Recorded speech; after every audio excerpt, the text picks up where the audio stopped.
একটা Benson light দে তো। আমি মোবাইল থেকে চোখ তুলে বাইরে তাকালাম, দেখি একটা সুন্দরী মেয়ে বাইরে দাঁড়িয়ে আছে। এত সকালে কনকনে শীতের মধ্যে মনে হয় জগিং করতে, এর আগে দেখিনি। থাক, সেসব দেখে লাভ নেই। দোকানের প্রথম কাস্টমার, মানুষের মুখে শুনি কাস্টমার বলে লক্ষ্মী। আমি মুখে হাসি নিয়ে বললাম, আপু বেনসন লাইট নেই, শুধু বেনসন আছে। ধুর, কি বালের দোকানি করিস? বেনসন লাইট রাখছ না তো কি করস? আমি জানি না, তুই বেনসন লাইট দে। আপনি শুধু বেনসন নেন, ওইটা গত রাতেই শেষ হয়ে গেছে।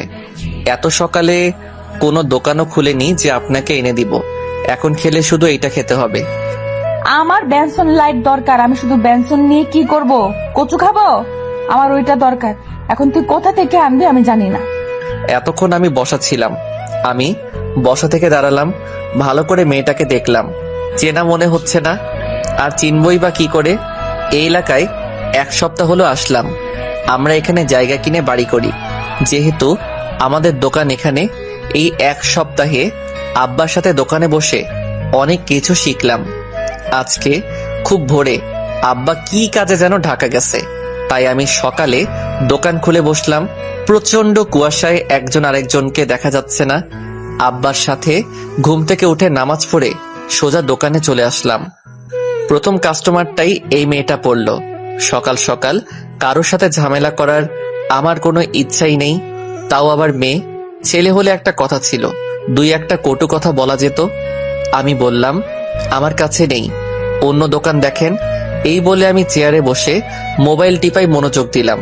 মেয়ে কিছুটা হতাশ কণ্ঠে বলল, তোর কি দোকানদারি করার কোনো ইচ্ছে আছে? ইচ্ছে থাকলে আমাকে বেনসন লাইট বের করে দে। আমি জানি তুই মিথ্যা বলছস, না হলে তোর দোকান আমি 1 ঘন্টার ভেতরে তালা মারবো। আমি বুঝলাম মেয়েটার মাথা টাথা গেছে, মনে হয় সকাল সকাল পিনিকে ধরছে। মেয়েটা গায়ে পড়ে ঝগড়া করতে আসছে। আমি বিরক্ত কণ্ঠে বললাম, আপনি আমার কথা মন দিয়ে শুনুন। আমার কাছে বেনসন লাইট নেই, এখন আপনি আসতে পারেন। সকাল সকাল পাগল ছাগল কোথা থেকে যেন আসে, জানতো এখান থেকে। এরে কি বলে ফেললাম, ধুর, যা বলার বলছি। মাথা গরম হয়ে যাচ্ছে। মেয়েটা রাগী লুক নিয়ে আমার দিকে তাকালো। আমি পাগল ছাগল? মেয়েটা আমার শার্টের কলার ধরে বলল, কোন দিক দিয়ে আমাকে পাগল ছাগল মনে হয়? আরে কে আপনি? গায়ে হাত দিচ্ছেন কেন? কলার ছাড়েন। পাগল না হলে কে এই কাজ করতে পারে? একটা কথা আমি বারবার বলছি, আমার কাছে বেনসন লাইট নেই, তাও এই জিনিসটা নিয়েই আপনি বাড়াবাড়ি করছেন। দেখ, তুই কিন্তু আমার সাথে ঝগড়া করছিস, এর ফল কিন্তু ভালো হবে না। আপনি তো বেশি বাড়াবাড়ি করেছেন, যান তো এখান থেকে। যাবো না, কি করবি? না গেলে দাঁড়িয়ে থাকেন। এই বলে আমি মোবাইল টিপাই মনোযোগ দিলাম। দেখি মেয়েটা দূরে অন্য আরেকটি দোকানে তাকিয়ে আছে। একটু পর বলল, আচ্ছা দে, শুধু বেনসন দে। আমি ভাবলাম মেয়েটা সকাল সকাল এসে ঝামেলা করছে, আমার শার্টের কলার ধরছে, এর একটা শাস্তি হওয়া উচিত। তাই আমি 1 সপ্তাহের পুরনো এক বেনসন দিলাম। মেয়েটা চেক না করে মুখে দিল। শীতের কারণে হাত মনে হয় বরফ হয়ে আছে, যার কারণে ম্যাচ দিয়ে আগুন ধরাতে কষ্ট হচ্ছে। 2-3 বার ট্রাই করেও পারছে না, বলল, আগুন ধরিয়ে দে। আমি মেয়েটার সিগারেটে আগুন ধরিয়ে দিলাম। দেখি সিগারেট টানতে শুরু করলো। ও 2 টান দিয়েই আমার দিকে আর চোখে তাকালো। মনে হয় বুঝে ফেলেছে, আর বুঝবেই না কেন। আরেক টান দিয়ে মুখ থেকে থুতু ফেললো, তারপর সিগারেট মাটিতে ফেলে দিল। আমার দিকে রাগী লুক নিয়ে তাকালো, বলল, কয়দিন আগের বেনসন এটা? কোনো সমস্যা? সমস্যা না তো কি? তুই আমাকে পুরনো বেনসন দিয়ে বলস কোনো সমস্যা? তুই কি আমাকে বোকা ভেবেছিস? দে, ভালো একটা বেনসন দে। দিব, তাহলে আপনাকে 2টার টাকা দিতে হবে। তোর তো সাহস কম না, তুই আমার কাছে টাকা চাস? আবার পুরনো বেনসন দিয়ে সকাল সকাল আমার মুখটাই পুরো নষ্ট করে দিছিস, আবার ওইটা টাকা চাস? আপনি সিগারেট নিয়েছেন তো টাকা দিবেন না? আচ্ছা তুই কে রে এখানে? যে একটা বুড়ো আঙ্কেল বসে থাকতো, উনি কোথায়? উনি আমাকে কত সম্মান করে, আর তুই কোথা থেকে এসে আমার সাথে ঝামেলা করছিস? দে সিগারেট দে। না, আগে আপনি টাকা দেন। দে বলছি, না হলে কিন্তু ভালো হবে না। ধুর, রাখেন, আগে টাকা দেন। দেখি মেয়েটা রেগে যাচ্ছে, তাতে আমার কিছু যায় আসে না। এই শীতের মধ্যে মেয়েটা ঘামছে, মনে হয় রাগের কারণে। দাঁড়া, তোকে টাকা দিচ্ছি, একটু পর তুই বেনসন দিবি। আর কত কি দিবি?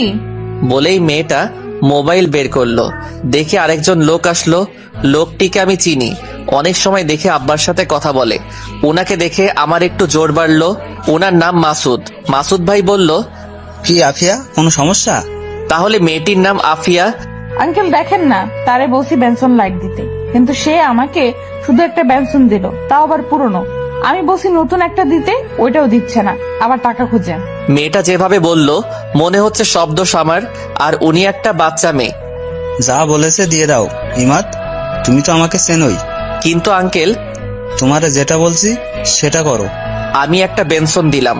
মেয়েটা হাতে নিয়ে ভালো করে চেক করলো, পরে আগুন ধরিয়ে টানতে লাগলো। আঙ্কেল সে মনে হয় নতুন, এজন্য জানে না আমি কে। সেটাই, এসব নিয়ে আর বাড়াবাড়ির দরকার নেই। ও তো তোমার ভাইয়েরই মতো, দুজন সমান বয়সী, ভাই বোনের মতো মিলেমিশে থাকবা, তাই না? কি বলিস ইমাদ? আমি ভাবতে লাগলাম মেয়েটার মনে হয় খুব পাওয়ার, না হলে মাসুদ আঙ্কেল এত সম্মান করে কথা বলছে কেন? যাই হোক, কোনো ঝামেলা করে লাভ নেই, আব্বা শুনলে পরে সমস্যা হবে। আমি বললাম, সেটাই। তাহলে আমি যাই ইমাদ, যা লাগে দে, ওনার কাছ থেকে কোনো সময় টাকা চাবি না। জি আঙ্কেল। মাসুদ আঙ্কেল চলে গেল। এদিকে আফিয়ার সিগারেট খাওয়া শেষ। আফিয়া বলল, একটা স্পিড ক্যান দে তো ঠান্ডা। এই শীতের মধ্যে আপনি ঠান্ডা খাবেন? নর্মাল দেই? আমার স্বাস্থ্য নিয়ে তোর ভাবতে হবে না, যা বলছি দে। আমি ফ্রিজ থেকে একটা স্পিড দিলাম। মেয়েটা দাঁড়িয়ে দাঁড়িয়ে স্পিডটা খেলো। বলল, কত টাকা হয়েছে? 65 টাকা। 65 টাকা কি করে?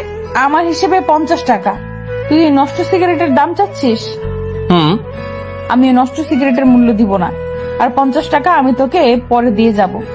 আমরা তো বাকি দেই না, আপনার টাকা দেওয়া লাগবে না। মনে করেন এইটা আমি আমার পক্ষ থেকে খাওয়ালাম। না, আমি কারো কাছে ঋণী থাকবো না, তোরে আমি পরে দিয়ে যাব। শুনেন, আমার টাকা লাগবে না, জানতো এখান থেকে। আমার বিরক্ত লাগছে। আচ্ছা, আপনি কি মানসিক প্রতিবন্ধী? এমন করছেন কেন? মনে করেন আপনি আমার দোকানে আসেননি। এখন যান আপনি এখান থেকে। ওই কয়দিন এলাকায় ছিলাম না বলে শরীরে তেল হয়েছে। আমার মুখের উপর আজ পর্যন্ত কেউ কথা বলেনি, আর তুই কোথা থেকে উড়ে এসে আমার সাথে ঝগড়া করছিস। এর ফল কিন্তু ভালো হবে না। এই বলে রাগে গজগজ করতে করতে চলে গেল। মেয়েটার সাথে ঝগড়া করে এই শীতের মধ্যে শরীর থেকে ঘাম বের হচ্ছে। সকাল সকাল মুডটাই নষ্ট করে দিল। মাথা পুরো গরম হয়ে আছে। এমনিতেই রাতে রিয়ার সাথে ঝগড়া হয়েছে। রাগের কারণে তার সাথে ব্রেকআপ করে তার নাম্বার ব্লক মেরে দিয়েছি। আমিও এই ঠান্ডার মধ্যে একটা স্পিড খাইলাম মাথা ঠান্ডা করার জন্য। আধা ঘন্টা পর মানুষ আসা শুরু করলো। দুপুর পর্যন্ত বেচা কিনা করলাম। ভাবলাম বাড়ি থেকে ফ্রেশ হয়ে লাঞ্চ করে একটু রেস্ট নিয়ে আসি। আমি আস্তে আস্তে দোকানের শাটার ফেলে বাড়ির উদ্দেশ্যে রওনা দিলাম। 1 কিলো দূরে আমাদের বাসা। দুপুর টাইমে কোনো রিক্সা দেখা যাচ্ছে না। ভাবলাম হাঁটা ধরি। হাঁটতে লাগলাম। বাড়িতে যাওয়ার রাস্তায় একটা পার্ক পড়ে, যেটা জনসাধারণের জন্য উন্মুক্ত। দেখি সকালের মেয়েটা, কি জানি নাম, মনে হয়েছে আফিয়া নামটা। কি সুন্দর, কিন্তু মেয়েটা একেবারে বদ। দেখি কয়েকজন ছেলের সাথে আড্ডা দিচ্ছে। আমার সেসব ভেবে লাভ নেই। আমি আমার মতো হেঁটে যাচ্ছি। তার মধ্যে থেকে একটা ছেলে আমাকে ডাক দিল। আমি তাদের সামনে গেলাম। আফিয়া বলল, কোথায় যাস? বাসায়। তুই হয়তো এই এলাকায় নতুন আসছিস, তাই তোকে আজকের মতো ছেড়ে দিলাম। সামনে থেকে বুঝে শুনে কথা বলিস। ওকে। ওই বুড়ো আঙ্কেল তোর কি বাপ লাগে? উনি কত ভালো মানুষ, আর তুই একটা বদের হাড্ডি। আমি যেমন হই তাতে আপনার কি? আমার কিছু না, পরবর্তী সময় সাবধান থাকবি, না হলে এই শরীর আর পৃথিবীতে থাকবে না। আচ্ছা, দেখা যাবে। আমি সেখান থেকে চলে আসলাম। বাড়িতে এসে গোসল করলাম। মা ভাত দিল।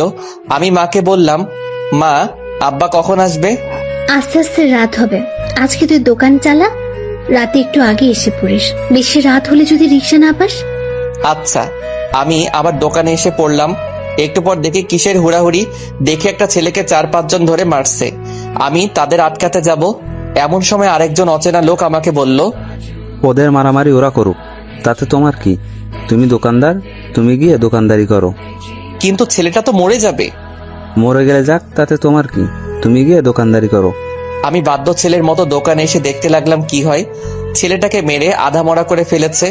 একটু পর দেখি আফিয়া বাইকে চড়ে আসলো। এসেই ছেলেটার কাছে গেল। লোকজনের হুড়াহুড়িতে কিছু শুনতে পারছি না, আর দেখতেও পারছি না। একটু পর একজন ছেলেটাকে নিয়ে চলে গেল। সবাই আস্তে আস্তে চলে গেল। আমি দোকানে বেচাকেনা করতে লাগলাম। একটু পর দেখি আফিয়া আসলো, বলল, একটা বেনসন লাইট দে।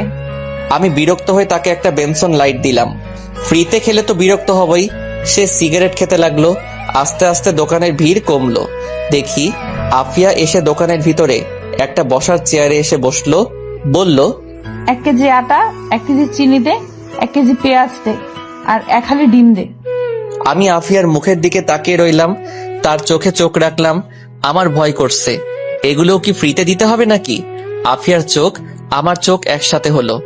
আফিয়া কিছুটা লজ্জা পেয়ে চোখ নিচু করে বলল, তুই ভয় পাস না, এগুলোর জন্য আমি টাকা দিব। আমি বুকে হাসি এনে বললাম, ওকে। আমি আটা মাপা শুরু করলাম। এই ফাঁকে 2 জন ছেলে আসলো। এসে আফিয়ার সাথে কথা বলতে লাগলো। সেদিকে আমার কোনো খেয়াল নেই। আমি আটা, পেঁয়াজ, ডিম, চিনি প্যাকেট করে সামনে দিলাম। আফিয়া তাদের সাথে অনেকক্ষণ কথা বলল। পরে 2 জন চলে গেল। আফিয়া আমার দিকে তাকিয়ে মুচকি হাসি দিয়ে বলল, এখানে কত টাকা হয়েছে? 200। তুই তো ফ্লেক্সি লোড করস। হুম, এই নাম্বারে 700 মিনিট আর এমবি প্যাকটা দে। ওকে। আমি দিলাম। আফিয়া বলল, আমার নাম্বারটা সেভ করে রাখ, যদি কোনো সমস্যায় পড়স সাথে সাথে কল করবি। তার প্রয়োজন নেই। আফিয়া দেখতে অনেক সুন্দরী, দাঁতগুলো উঁচু নিচু, যার কারণে হাসি দিলে অনেক সুন্দরী লাগে। ঠোঁটে লিপস্টিক দেওয়া। নারী হিসেবে দেখলে 100তে 1 কিন্তু সে থাকে ছেলেদের মতো জিন্সের প্যান্ট শার্ট, শীতের মধ্যে একটা শীতের কাপড়, পায়ে শো জুতা। সে মনে হয় খুব বড় লোক, যার কারণে এত পাওয়ার। সেসব ভেবে লাভ নেই। একজন এসে বলল 10 কেজি আটা দিতে। আমি আটা মাপতে শুরু করলাম। 10 কেজি আটা দিলে উনি সেগুলো নিয়ে টাকা দিয়ে চলে গেল। আফিয়া বলল, এইগুলোর দাম রাখ, আমি যাওয়ার সময় নিয়ে যাব। কত টাকা হয়েছে? আমি হিসেব করে বললাম 900 টাকা। আর 4টা সিগারেট দে। আমাকে একটা 1000 টাকার নোট দিয়ে বলল, সব মিলিয়ে কত টাকা হয়েছে রাখো, সকালের টাকা রেখে দে। আমি সকালের টাকা না রেখে ফেরত দিয়ে দিলাম। আফিয়া চলে গেল। আমি তার যাওয়ার রাস্তার দিকে তাকিয়ে রইলাম। মাসুদ আঙ্কেল যেহেতু বলছে ও আমার বয়সী, তাহলে আমার বয়স 23 আর ওর বয়স এমনই। এই বয়সে মেয়েরা কি সুন্দর স্বামীর সাথে ঘর সংসার করে, আর ওর কি অবস্থা? নিশ্চয়ই এর পিছনে একটা কারণ আছে। সেই কারণটাই আমার জানতে হবে। এর মধ্যে দেখি মোবাইলে কল আসলো। নাম্বার চিনি না। ফোন ধরে কণ্ঠ শুনে বুঝতে পারলাম এটা রিয়া। ফোন দিছত কেন? তোর সাথে ব্রেকআপ। আমার কথা শোন, আমি খুবই দুঃখিত। আসলে আমি বুঝতে পারিনি তোরে আমি ভালোবাসি ইমাদ। তোরে ছাড়া আমি বাঁচবো না। এটা তো আমি লাস্ট 2 বছর ধরে শুনে আসছি। সত্যি বলছি। আমি তোরে পরে ফোন দিচ্ছি, এখন দোকানে আসি। আচ্ছা, ফোন দিস মনে করে। আমি একাধারে রাত 10টা পর্যন্ত বেচা কিনা করলাম, কিন্তু মানুষ আসছেই। ভাবলাম চলে যাই, না হলে রিক্সা পাবো না। কিন্তু না, দোকান বন্ধ করতে করতে 11টা বেজে গেল। আমি দেখি আফিয়ার প্যাকেট পড়ে রইল। সে এখনো আসেনি। ধুর, না আসলে নাই, এমনিতেই দেরি হয়ে যাচ্ছে। সারাদিনের বেচার টাকার সাথে নিলাম একা যাওয়ার রিস্ক। রিক্সা না পেলে দোকানে রাত কাটাতে হবে। আশেপাশে তাকিয়ে দেখি কোনো রিক্সা নেই।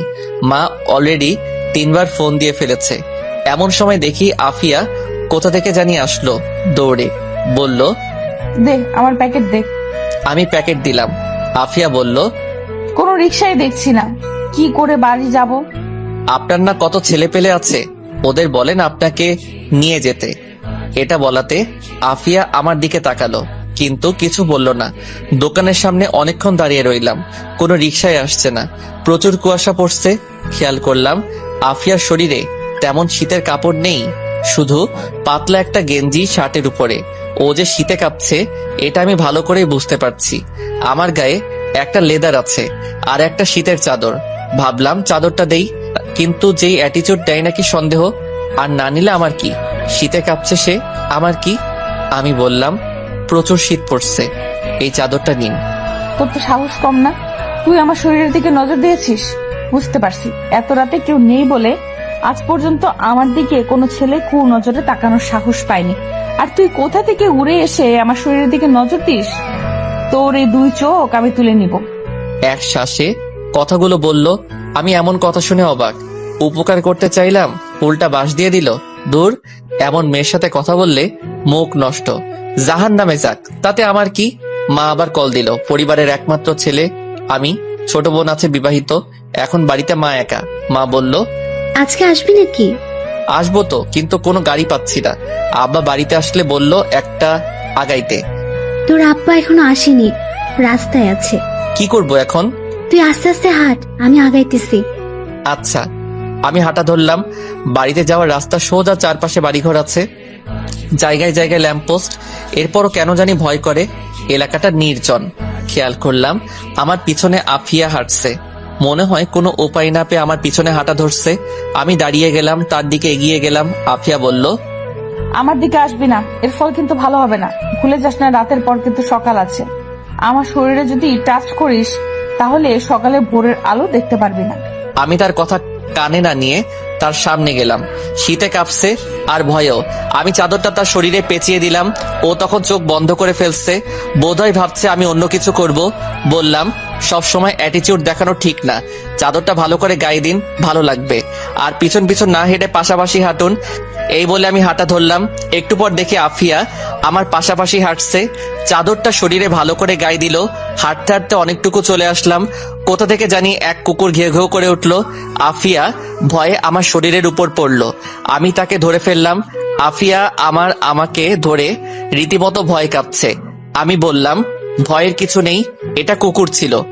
আমি ভয় পাচ্ছি না। আপনি ভয় পাবেন কেন? আপনি তো অনেক সাহসী। এখন হাঁটেন। আমরা আবার হাঁটতে শুরু করলাম। আফিয়া বলল, বামের গলি একটু সামনে আমার বাসা। আমি তাকিয়ে দেখি অন্ধকার এক গলি, কিছুই দেখা যাচ্ছে না। যদি এদিকে যাই, আফিয়া যদি আমার টাকা পয়সা সবকিছু রেখে দেয়। আমি ওই দিকে যাচ্ছি না। সে গিয়ে মরুক, তাতে আমার কিছু যায় আসে না। আবার মনে চাচ্ছে এগিয়ে দিয়ে আসি, মানবতার খাতিরে এইটুকু সাহায্য করাই যায়। আবার গেলে যদি টাকা পয়সা রেখে কি করব মাথায় কাজ করছে না। আমি যাচ্ছি না। আফিয়া বলল, এইটুকু রাস্তা এগিয়ে দে না, আমার সত্যি খুব ভয় করছে। আমি আফিয়ার মুখের দিকে তাকালাম। দেখি সে সত্যি খুব ভয় আছে। মনে হয় করুণার দৃষ্টিতে বলছে। আমি ভাবলাম যাই, এগিয়ে দিয়ে আসি। ওকে চলেন। আমি আফিয়ার পাশাপাশি হাঁটতে লাগলাম। আফিয়া আমার শরীরের সাথে লেগে লেগে হাঁটছে। কিছুক্ষণ হাঁটার পর আফিয়া বলল, এটা আমার বাসা, ভেতরে এসে বস। না, তার প্রয়োজন নেই, আরেকদিন আসবো। ধন্যবাদ তোকে।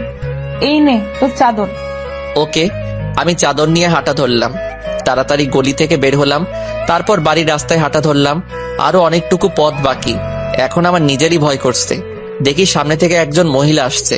ভালো করে তাকিয়ে দেখি এটা মা। মাকে দেখে যেন আমার আত্মাটা শান্তি হলো। আমি আর মা একসাথে হাঁটতে লাগলাম। কিছুক্ষণ হাঁটার পর 4-5 জন ছেলে আমাদের ঘিরে ধরলো। তাদের প্রত্যেকের মুখ মাফলার দিয়ে ঢাকা। এক মুখোশধারী বলল, যা আছে সবকিছু দিয়ে দে। মা ভয় পেয়ে আমার পিছনে লুকালো। একজন এসে আমার পকেটে হাত দিতে লাগলো। আমি ছেলেটার হাত ধরে ফেললাম। একজন পিছন থেকে চাপাতি বের করলো। মা ভয় পেয়ে বলল, যা আছে সবকিছু দিয়ে দে। আমি ছেলেটার হাত ছেড়ে দিলাম। ছেলেটা আমার পকেট থেকে মোবাইল নিয়ে গেল। আরেক পকেট থেকে দোকানের টাকা বের করলো। 20,000 টাকার মতো ছিল। ওইটা পেয়ে তারা চলে যেতে লাগলো। পিছন থেকে মোবাইল ঢিল দিয়ে সবগুলো দৌড়ে পালালো। মা সেখানে কাঁদা শুরু করলো। আমি মাকে উঠিয়ে বাড়িতে নিয়ে আসলাম। মা কেঁদে কেঁদে বলল, ওখানে কত টাকা ছিল? 20,000। সব শেষ, আমাদের সব শেষ। আমার কিছু বলার নেই। যে চাপাতি বের করছিল একটা কোপ দিলে বাঁচার কোনো সম্ভাবনা নেই। আমি মাথায় হাত দিয়ে বসে রইলাম। সারাদিনের বেচা কিনা এক নিমিষেই শেষ। একটু পর আব্বা এলো। আমাদের এই অবস্থা দেখে আব্বা বলল, কি হয়েছে? তোদের মুখের এই অবস্থা কেন? মা কেঁদে কেঁদে আব্বাকে সবকিছু বলল। আব্বা শুনে মাথায় হাত দিয়ে বসলো। বলল, আমার তোরে আগেই সতর্ক করা উচিত ছিল। আমি কিছু না বলে আমার রুমে চলে আসলাম। এসে শুয়ে রইলাম। ভাবতে লাগলাম এটা কে করলো। এই এলাকা চলে আফিয়ার কথায়। এলাকায় কিছু হলে সেটা অবশ্যই আফিয়া জানবে। তার মানে এই কাজ সম্পূর্ণ আফিয়ার। কিন্তু সে তো আমার সাথেই ছিল। ওকে তো আমি নিজেই বাড়িতে পৌঁছে দিলাম। সকালে গিয়ে আফিয়াকে জিজ্ঞেস করতে হবে। এমন সময় দেখি রিয়ার কল। এমনিতেই মাথা গরম হয়ে আছে, আবার রিয়ার কল ধরলে আরো মাথা গরম হবে। আমি ফোন কেটে দিলাম। রিয়া আমার আগের কলেজের বেস্ট ফ্রেন্ড। আস্তে আস্তে দুজন দুজনকে ভালোবেসে ফেলি। ওই কলেজ থেকে ইন্টার শেষ করি, তারপরেই এখানে এক কাছের কলেজে ভর্তি হই। যদিও তখন বাড়ি থেকেই আসতাম, কিন্তু এইখানে বাড়ি করার এইখান থেকে গিয়েই ক্লাস করি। মাঝে মাঝে অধিকাংশ সময় দোকানেই কাটাই। আমি এখন অনার্স 3rd ইয়ারে আছি। যখন রিয়া শুনেছে আমি এখানে চলে আসছি, তখন রিয়া আমাকে দোষারোপ করছে। ও বলে কিনা আমি তাকে ব্যবহার করছি, অথচ আজ পর্যন্ত আমি রিয়ার হাত ধরার সাহস পাইনি। মাকে রিয়ার কথা বলছিলাম, কিন্তু মা তেমন গুরুত্বই দেয়নি। এর দ্বারা বোঝা যায় এসব আরো পরে হবে। একে তো এই এলাকাটা একদম নির্জন, মানুষগুলো কেমন যেন। খেয়াল করলাম কেউ কারোর সাথে প্রয়োজন ব্যতীত কথা বলে না। দোকানটা এক চৌরাস্তার মোড়ে পড়েছে। আরো একটা 2টা দোকান আছে, তার মধ্যে থেকেই আমাদের দোকানটাই বেশি বেচা কিনা হয়, কারণ আমাদের দোকানটা অনেক পুরাতন। দাদির মুখ থেকে শুনেছিলাম আব্বা প্রথমে এই দোকানের কর্মচারী ছিল। দোকানের মালিকের একমাত্র মেয়ে ছিল আমার মা, কিন্তু আমার নানা অকালে মৃত্যুবরণ করেন। যাওয়ার আগে আব্বাকে এই দোকান আর আমার মাকে দিয়ে যায়। পরে আব্বা মাকে বিয়ে করে বাড়িতে নিয়ে আসে। এত বছর নানার বাড়ি খালি পড়েছিল। দাদি মারা যাওয়ার পর আব্বা নানার বাড়ি আবার নতুন করে এবং আমরা এই জায়গায় চলে আসি। রাতে আর ঘুমাতে পারিনি। সকালে গেলাম আফিয়ার বাড়িতে, গিয়ে দরজায় টোকা দিলাম। কিছুক্ষণ পর আফিয়া দরজা খুলল। আফিয়া আমাকে দেখে অবাক হয়ে জিজ্ঞেস করলো, এত সকালে তুই? আফিয়া এই শীতের মধ্যে একটা হাতা কাটা গেঞ্জি পরা আর পাতলা একটা প্লাজো পরা, চুলগুলো উস্কো খুস্কো হয়ে আছে। আমাকে দেখে তাড়াতাড়ি ওড়না দিল গলায়। পায়ের দিকে তাকাতেই আমার সারা শরীরে শিরশির করে উঠল। পায়ের নখগুলো তেল পালিশ দেওয়া। আমি বললাম, আমার টাকা ফেরত দেন। কিসের টাকা? গত রাতে যে ছিনতাই করেছেন ওই টাকা। আফিয়া যেন আসমান থেকে পড়লো আর বলল, আমি কি করে তোর টাকা ছিনতাই করতে পারি? তুই তো আমাকে এখানে দিয়ে গেলি, আমি কেন তোর টাকা নিতে যাব? এলাকায় কিছু হলে সবকিছুই আপনি জানেন, আপনি সব সমাধান করেন। আমার 20,000 টাকা ছিনতাই হয়েছে গত রাতে আপনাকে দিয়ে বাড়ি যাওয়ার সময়। এখন আপনি বলছেন আপনি কিছুই জানেন না। আজ পর্যন্ত আমাকে এই অপবাদ দেওয়ার কেউ সাহস পায়নি। আমার সাথে কথা বলতে এলে 10 বার ভেবে নেয়। একটা ফোন দিলে তুই আমার ঘর থেকে জীবিত বের হতে পারবি না। গত রাতে একটু উপকার করছিস বলে এই ভেবে নিস না আমি তোকে হেল্প করব। গত রাতের উপকার করছিস বলে এখনো তোকে কিছু বলিনি। চুপচাপ এখান থেকে চলে যা। যাবই তো, আমি কি এখানে থাকবো নাকি? মনে রাখেন, এই টাকা নিয়ে আপনারা শান্তি মতো মরতেও পারবেন না। তোর নাম জানি কি? মোহাম্মদ ইমাদ। ইমাদ, তোরে লাস্ট ওয়ার্নিং দিচ্ছি, আর একটা কথা না বলে এখান থেকে চলে যা। আমি তার বাসা থেকে চলে আসলাম। খেয়াল করলাম ওর বাসায় শুধু ও একা, তার কি মা বাবা কেউ নাই? আমি নিশ্চিত টাকাটা সেই নিছে। আমি মুখটা কালো করে সেখান থেকে চলে আসলাম। বাড়িতে এসে নাস্তা করে গিয়ে দোকান খুললাম। আব্বা গতকাল সারাদিন অনেক কাজে ব্যস্ত ছিল। পরে আবার রাতে এই খবর শুনে আব্বার অবস্থা ভালো না, তাই আমাকে বলছে দোকান খুলতে, বোনটারে বলছে বাড়িতে আসতে। আমি দুপুর পর্যন্ত দোকানে বসে বাড়িতে আসলাম। আব্বা গিয়ে দোকান খুললো। আমি বিকালের দিকে দোকানে গেলাম। সন্ধ্যার কিছুক্ষণ পর আব্বা বাড়িতে চলে গেল। আমাকে বলল আগেই বাড়ি চলে যেতে। আমি 9টা পর্যন্ত দোকানে বসে আস্তে আস্তে দোকান গোছাইতে শুরু করলাম। কেন জানি মনে হলো রিয়াকে কল দেই। আমি কল দিলাম, কল ধরলো। কেমন আছো? ভালো, তুমি? কি বলবা বলো। আমার ভালো লাগে না কিছু, আমি তোর বাড়িতে চলে আসবো। পাগল নাকি? এখানে আসলে কি লাভ হবে? আমি কিছু জানি না, আমি আসতেছি। দেখো পাগলামি করিস না, এখানে জায়গাটা ভালো না, এখানে আসিস না। আসবো না তো কি করব? অলরেডি আমাকে দেখতে আসছে, আমি এখানে কোনোভাবেই থাকবো না। এখন আমি কি করব? মারে তোর কথা বলছিলাম, কিন্তু মা কোনো পাত্তাই দিচ্ছে না। বলছে এখন এগুলো কিছু হবে না, আরো পরে। পরে পরে করতে করতে আমার তো বিয়ে হয়ে যাবে। তুই কি আমাকে সত্যি ভালোবাসোস? দেখি আফিয়া এসে দোকানে দাঁড়ালো। ভালোবাসি। তাহলে তোর ভেতরে কোনো ফিলিংস নাই কেন? আমি যে তোর জীবন থেকে চলে যাচ্ছি সেটা তোর খেয়াল আছে? আছে। তাহলে আগামীকালের মধ্যে কিছু একটা কর। আচ্ছা দেখি। আমি ফোন কেটে আফিয়াকে বললাম, আপনি আমার দোকানে আইসেন না, আপনাকে দেখলে আমার রাগ উঠে। তুই বেশি বেড়ে গেছস। তোরে কিছু উত্তম মাধ্যম না দিলে শান্ত হবি না। দাঁড়া, এখনই ফোন করছি। চোরের মুখে বড় গলা। কি? তুই আবার বল, তোর সাহস এত বেড়ে গেছে? ফোন দিব? দেখেন আমি কাউকে ভয় পাই না, এখন আপনার যেটা মনে চাই করেন, আর নেক্সট টাইম আমার দোকানের আশেপাশে আসবেন না। ওকে, দেখা যাবে। আমি দোকান বন্ধ করে রিক্সা দিয়ে বাড়ি চলে আসলাম। পরদিন খুব সকালে গিয়ে দোকান খুললাম। সকালে আবার দেখি আফিয়া আসলো। মেজাজটাই খারাপ হয়ে গেল। একটা সিগারেট দে। কি বেহায়া মেয়ে রে বাবা, লজ্জা শরম বলতে কিছু নেই। বললাম আস্তে আস্তে কথাগুলো। আফিয়া দেখি শুনেও না শোনার ভান করছে। আফিয়া ঠোঁটে গাঢ় লিপস্টিক দেওয়া। এত সকালে আফিয়া কোথায় যায়? জগিং করতে? কিন্তু সে তো অত মোটাও না, যেখানে মনে চায় সেখানে যাক। আমি আফিয়ার মুখের দিকে তাকালাম এবং তার চোখে চোখ রাখলাম। সেও আমার চোখে চোখ রাখলো, কিন্তু সে বেশিক্ষণ আমার চোখে চোখ রাখতে পারল না। চোখ অন্যদিকে ঘুরিয়ে মুখটা ভেঙচি কেটে বলল, সিগারেট দিবি নাকি যাবো? এই নেন। আফিয়া সিগারেট ধরিয়ে দোকানের ভিতরে বসলো। আমি সিগারেটের ধোঁয়ায় নাক মুখ মাফলার দিয়ে ঢেকে ফেললাম। আমার অবস্থা দেখে মুখে একটা ভেঙচি কাটলো। আমি বললাম, আচ্ছা, কে টাকা নিয়েছে বের করতে পারবেন? বের করতাম, কিন্তু তুই এসে সরাসরি আমাকে দোষারোপ করছিস। ও, তুই সেই টাকার আশা ছেড়ে দে। কেন? এই টাকা যদি জানতে পারি কে নিয়েছে তাহলে আমি সরাসরি থানায় মামলা করব। এই এলাকায় কোনো পুলিশের পাওয়ার নেই। এই এলাকা চলে আমার কথায়, আর এলাকার মেম্বার চেয়ারম্যান আমার পায়ের নিচে। তাই নাকি? তোর বিশ্বাস হয় না? না, আমার কাছে আপনি একটা দুর্বল নারী, যার আছে অনেক স্বপ্ন। চুপ। এই বিষয়ে তোরে কে বলছে কথা বলতে? আচ্ছা, আপনাকে একটা প্রশ্ন করি। কর। আপনার মা বাবা নেই? এমন প্রশ্ন করাতে আফিয়ার মুখটা মুহূর্তে কালো হয়ে গেল। মুখে হাসি এনে বলল, না। কিন্তু মুখের হাসিটা কান্নার চেয়ে করুণ দেখালো। পরক্ষণে খেয়াল করলাম আফিয়ার চোখে পানি। অনেক কষ্টে কান্না আটকাতে চেষ্টা করলো, কিন্তু আটকাতে পারলো না। চোখ দিয়ে অঝরে পানি পড়ছে। আমি তাড়াতাড়ি টিস্যু দিলাম। আফিয়া চোখ মুছলার বলল, ধুর, শুধু শুধু চোখে পানি চলে আসলো। যাই হোক, আজকে দুপুরে তোর দাওয়াত আমার বাড়ি। কি? আমাকে? কেন? এমনি। এটা ভালো লক্ষণ নাই, আমি যাচ্ছি না। ওকে, তোর ইচ্ছা। আরো অনেক ছেলে পেলে যাবে, তাই তোকেও বললাম। আচ্ছা, আব্বারে পাঠিয়ে দিব। ওকে, আচ্ছা, আমি যাই। আপনাকে কে বলছে এখানে বসতে? আফিয়া মুখটা ভেঙচি দিয়ে চলে গেল। আমি ভাবলাম টাকা তো দিল না, পরে রেখে দিব। আফিয়ার বুকে অনেক জমানো কষ্ট লুকিয়ে আছে।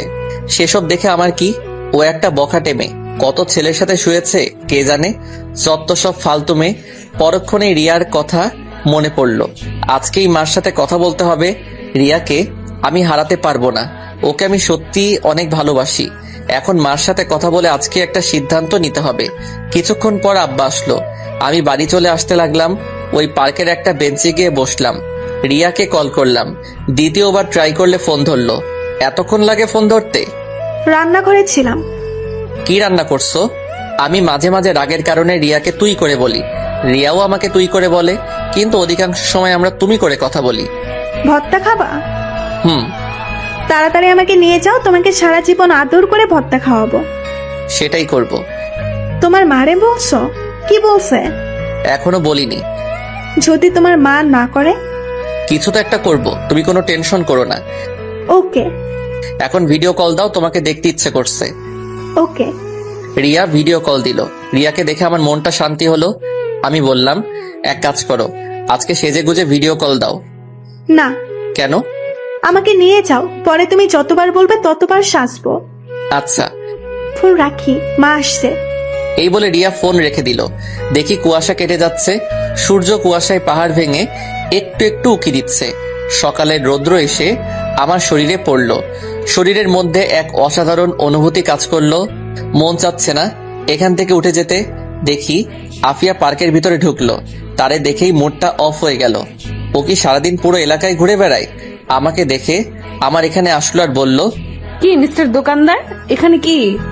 কিছু না, এমন মিষ্টি রোদ মিস করতে পারি, তাই চলে আসলাম।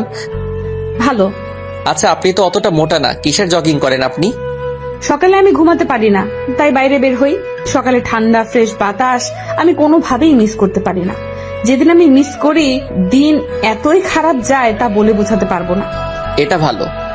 এই অভ্যাসটা আমার আব্বার ছিল।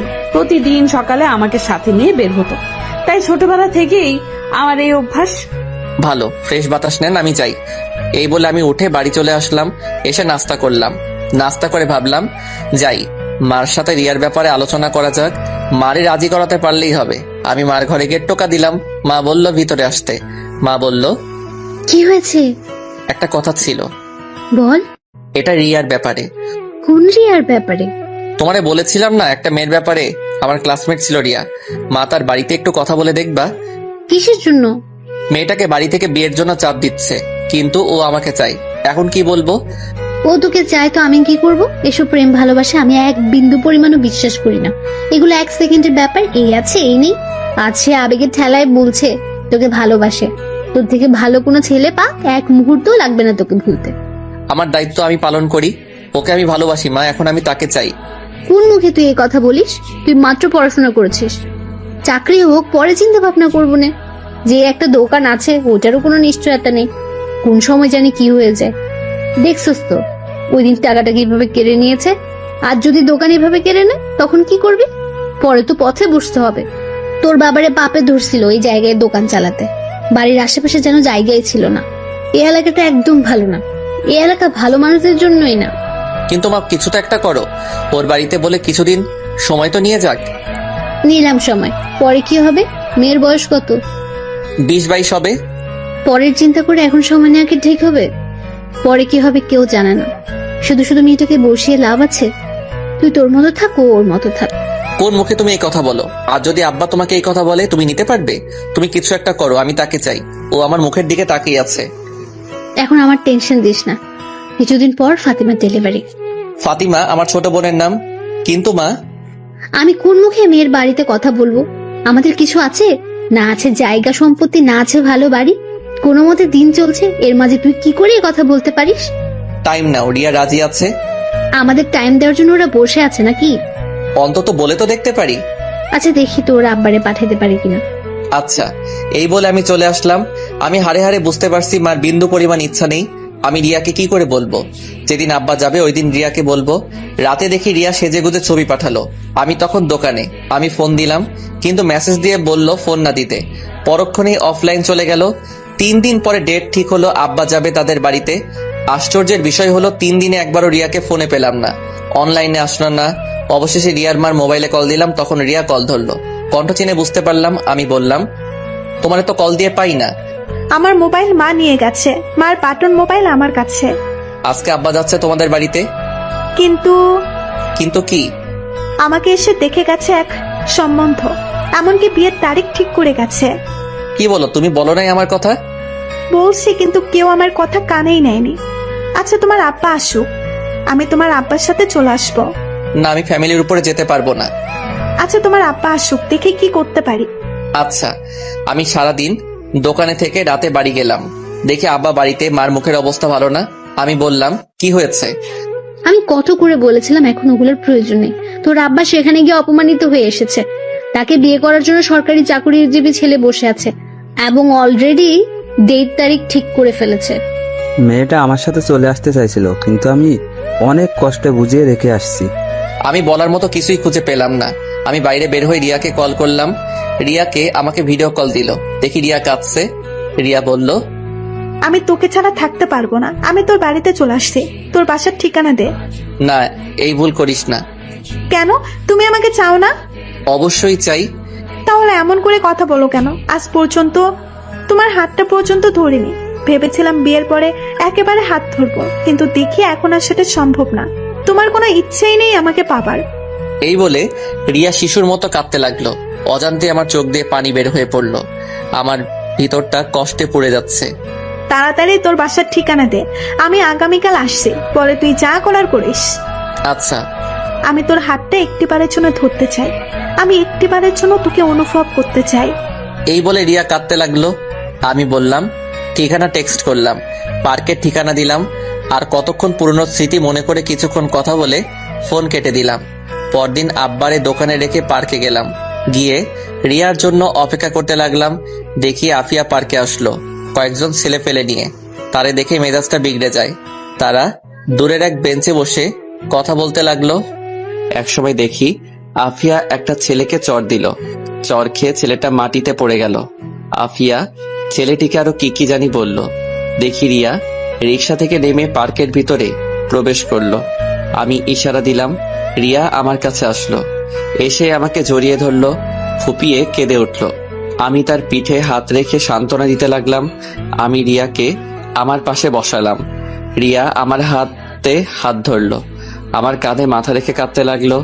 রিয়া বলল, আমি তোমাকে হারাতে চাই না, চলো না এখন গিয়ে বিয়ে করে ফেলি, পরেরটা পরে হবে। কিন্তু বুঝেছি, তোমারই কোনো ইচ্ছে নেই। শুনেছি সত্যিকারের ভালোবাসা বলে কখনো কাউকে ভয় পায় না। আসলে তুমি আমাকে সত্যি ভালোই বাসো না। বাসি না বাসলে কি আর এত কিছু করতাম? সবার আগে ফ্যামিলি।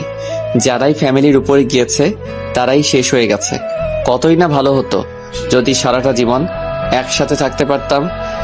এখনো হয়তো সময় আছে। এইভাবে আমাকে দূরে থেকে ভালোবেসে যেতে পারবা?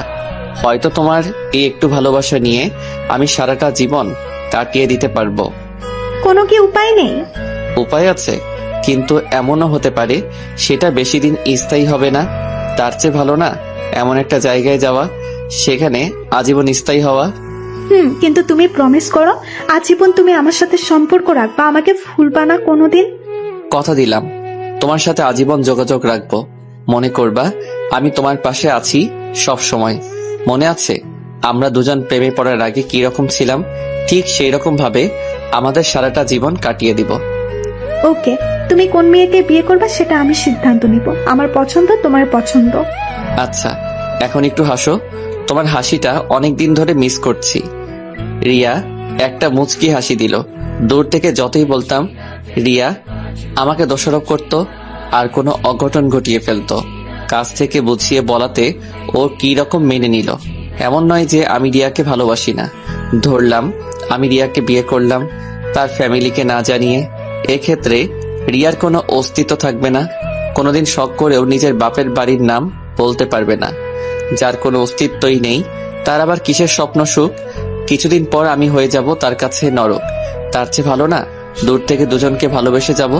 আমাদের এরকম মিশিয়ে বসাতে আফিয়া প্রশ্নবোধক মুখ নিয়ে আমাদের কাছে আসলো, বলল, কি মিস্টার দোকানদার, গার্লফ্রেন্ড নাকি? কিন্তু তোমরা এইভাবে মিশিয়ে বসে আছো কেন? এটা তো পাবলিক প্লেস। আসলে আপু, কিছুদিন বাদে আমার বিয়ে। দুর্ভাগ্যবশত আমার বিয়েটা ইমাদের সাথে হচ্ছে না, তাই ইমাদকে লাস্ট বিদায় জানাতে এসেছি। ভালো, তোমরা দুজন একটু ভিন্ন টাইপের। আপু, কিরকম?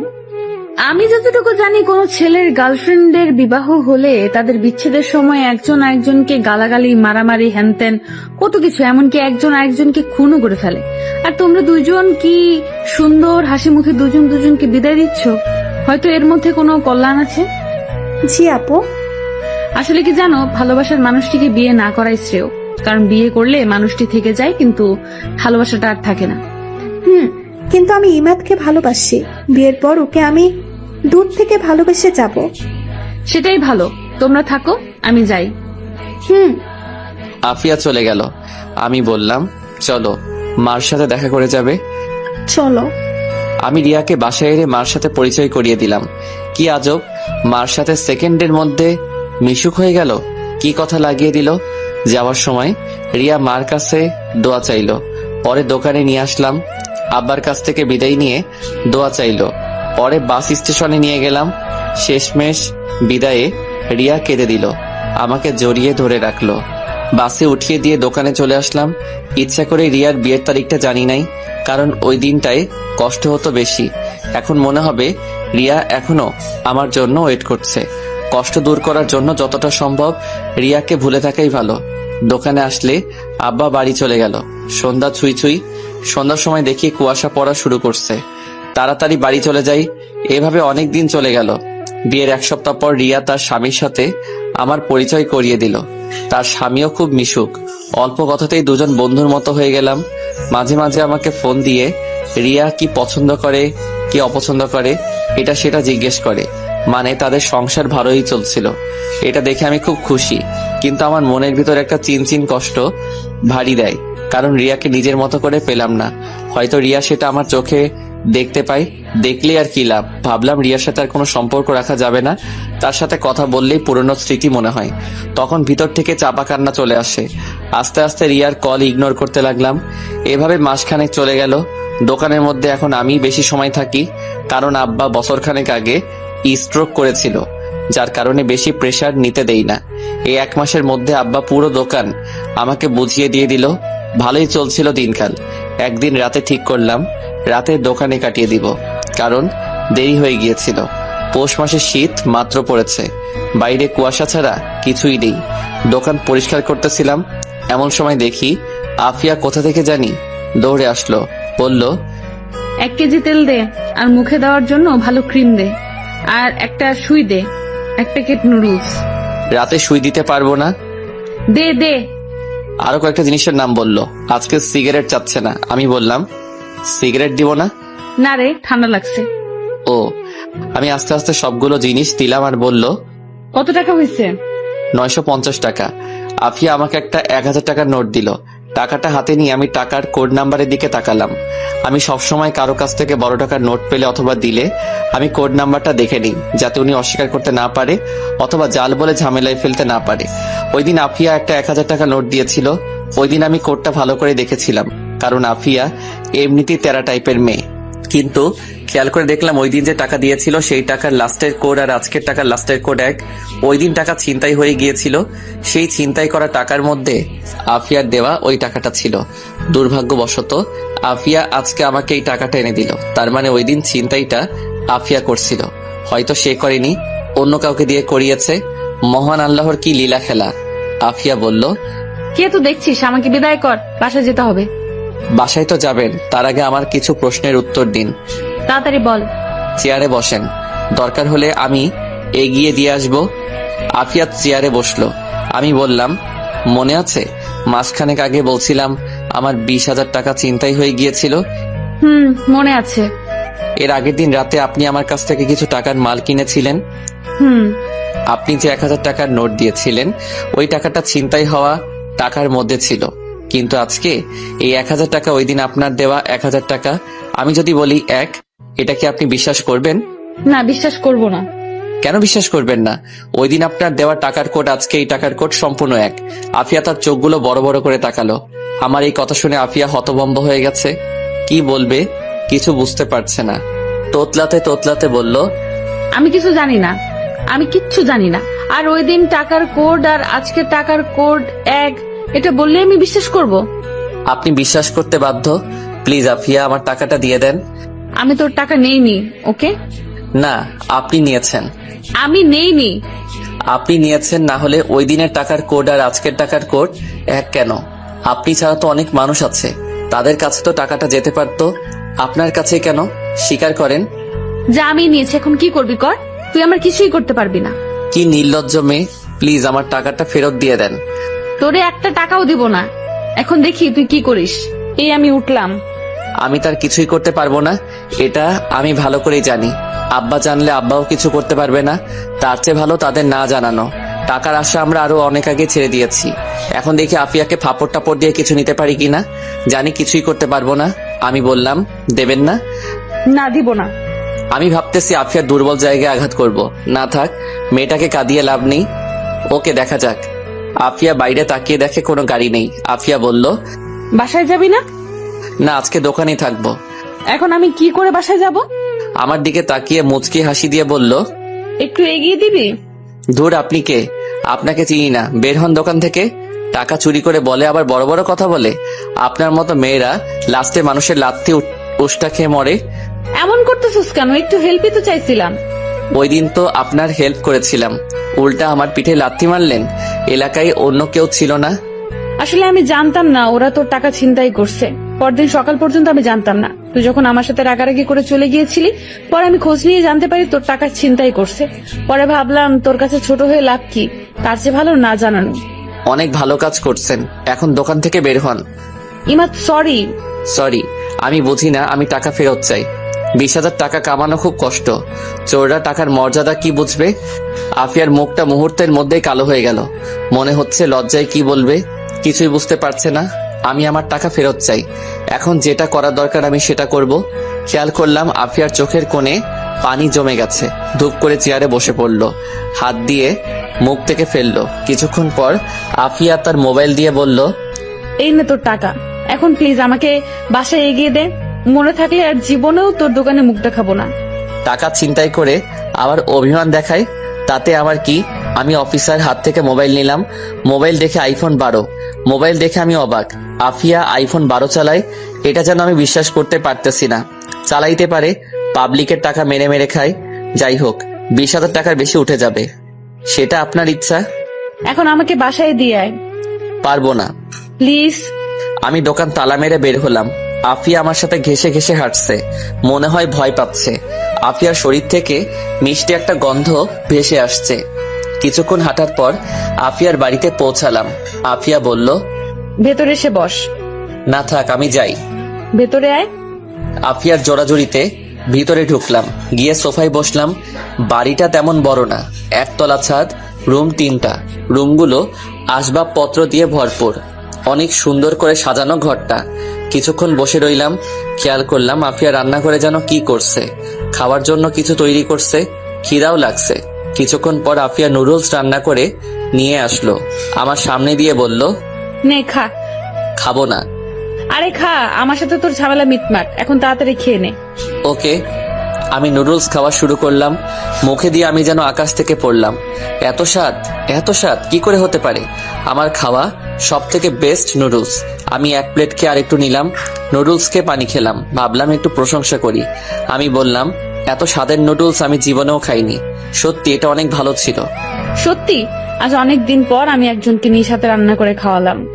তাহলে উঠি, এখন আমাকে এগিয়ে দিবে কে? আমি। পরে আমাকে এগিয়ে দিবে কে?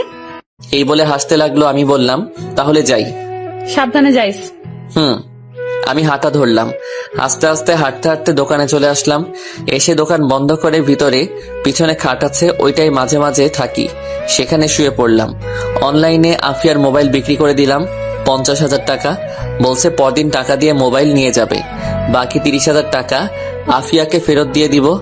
সকালে খেয়াল করলাম কে জানি দোকানের শাটারে আওয়াজ করছে। এই শীতের মধ্যে উঠতে একটু ভালো লাগছে না। আমি শীতের কাপড় পরে শাটার উপরে উঠাইলাম। দেখি আফিয়া। দেখি এখনো তেমন একটা আলো ফোটেনি। আমি বললাম, এত সকালে কি? দোকান আরো পরে খুলবো। ওকে, আমাকে একটা সিগারেট দে। আপনার না ঠান্ডা লাগছে? একটু খেয়ে ফেলে দিব। ওকে। আমি একটা বেনসন লাইট দিলাম, বললাম, এখন যান, আমি আর একটু পরে দোকান খুলবো। না, এখন বের হ, আমার সাথে জগিং করবি। আমারে তো ঠেকা পড়ছে না। আপনার মনে চাইলে আপনি যান। না, তুই আমার সাথে যাবি। না, যাব না। না, তুই যাবি। এই বলে আমাকে আফিয়া শার্টের কলার ধরে দোকান থেকে বের করলো। বলল, দোকান তালা মার। আমি দোকান তালা মেরে আফিয়ার পাশাপাশি হাঁটতে লাগলাম। আফিয়া সিগারেট ফেলে দিল, বলল, তুই সিগারেট খাস না? না। ভালো। আফিয়া হাঁটতে হাঁটতে নদীর পাড়ে নিয়ে আসলো। কুয়াশার কারণে কিছু দেখা যাচ্ছে না। আমি বললাম, এত শীতের মাঝে কি জন্য নিয়ে আসলেন? কি আরামের ঘুমের মধ্যে ছিলাম। আমার আজান দেওয়ার আগেই ঘুম ভেঙে যায়, পরে আর ঘুম ধরে না, তাই বাইরে চলে আসি। আপনার জগিং করার কি দরকার? আপনার তো স্লিম ফিগার, মানে একদম পারফেক্ট। ধুর, তুই যে কি বলিস, চল ওই দিকটা যাই। চলেন। আমি আর আফিয়া কিছুক্ষণ হাঁটাহাঁটি করে দোকানে চলে আসলাম। আফিয়া বাড়িতে চলে গেল। আমি দোকান খুলে বসলাম। কিছুক্ষণ পর আব্বা আসলো। আমি বাড়িতে চলে আসলাম। এসে খাওয়া দাওয়া করে আবার দোকানে যেতে লাগলাম রিক্সা দিয়ে। আফিয়ার বাড়ির রাস্তার মোড়ে এসে দেখি আফিয়া দাঁড়িয়ে আছে। আমাকে দেখে থামতে বলল। রিক্সা থামালো।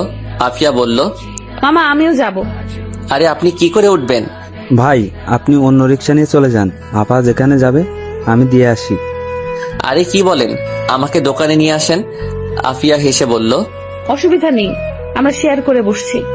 আরে না, আপনি যান, আমি অন্য রিক্সা দিয়ে আসছি। চুপচাপ বস, আমার হাত ধর। এই বলে আফিয়া তার হাত বাড়ালো। আমি অনিচ্ছা সত্ত্বেও আফিয়ার হাত ধরে টান দিয়ে আমার পাশে বসালাম।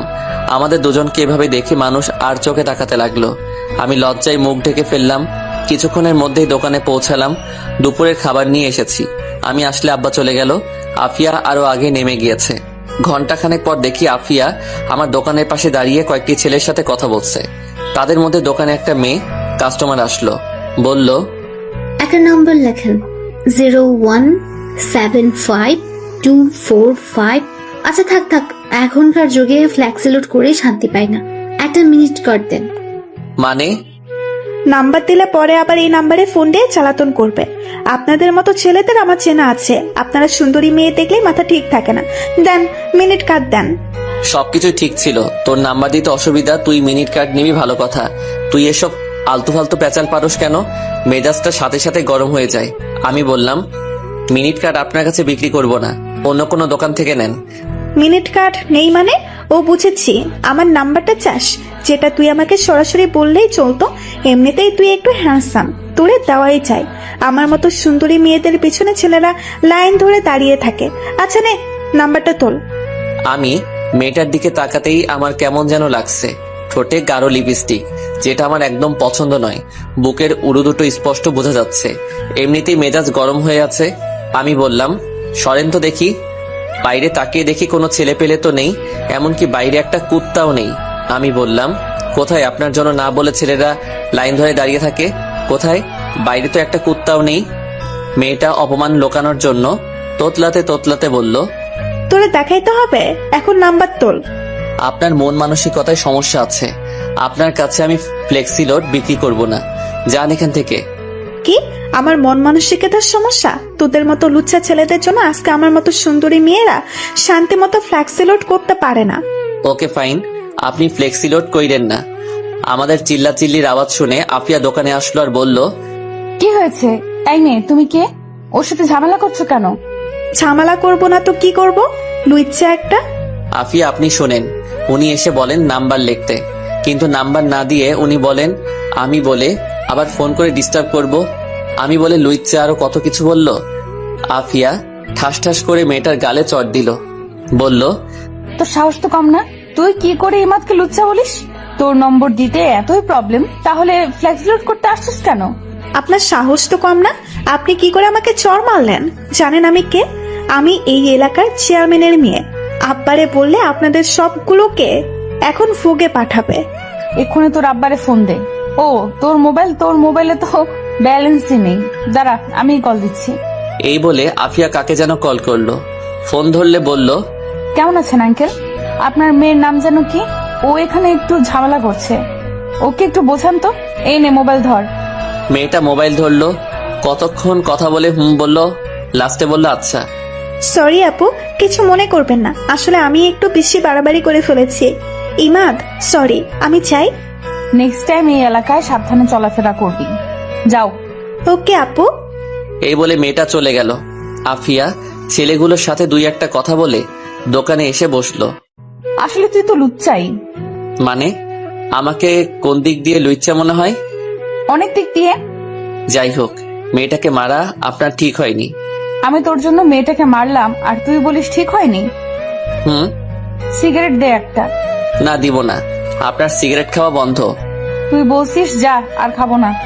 সত্যি? আমার জন্য আপনি কেন সিগারেট খাওয়া ছেড়ে দিবেন? জানি না। খাওয়া দাওয়া করছেন? না। চলেন খাওয়া দাওয়া করি। না, তার চেয়ে ভালো তুই আমার বাসায় চল যাই, সেখানে খাওয়া দাওয়া করে চলে আসিস। না, আজকে টাইম শর্ট, আরেকদিন। ওকে, তুই খাওয়া দাওয়া কর, আমি বাড়ি যাই, রাতে কিছু জিনিস লাগবে। এই রিক্সা। আফিয়া রিক্সা দিয়ে চলে গেল। আমি খাওয়া দাওয়া করে রাত 9টা পর্যন্ত বেচাকিনা করলাম।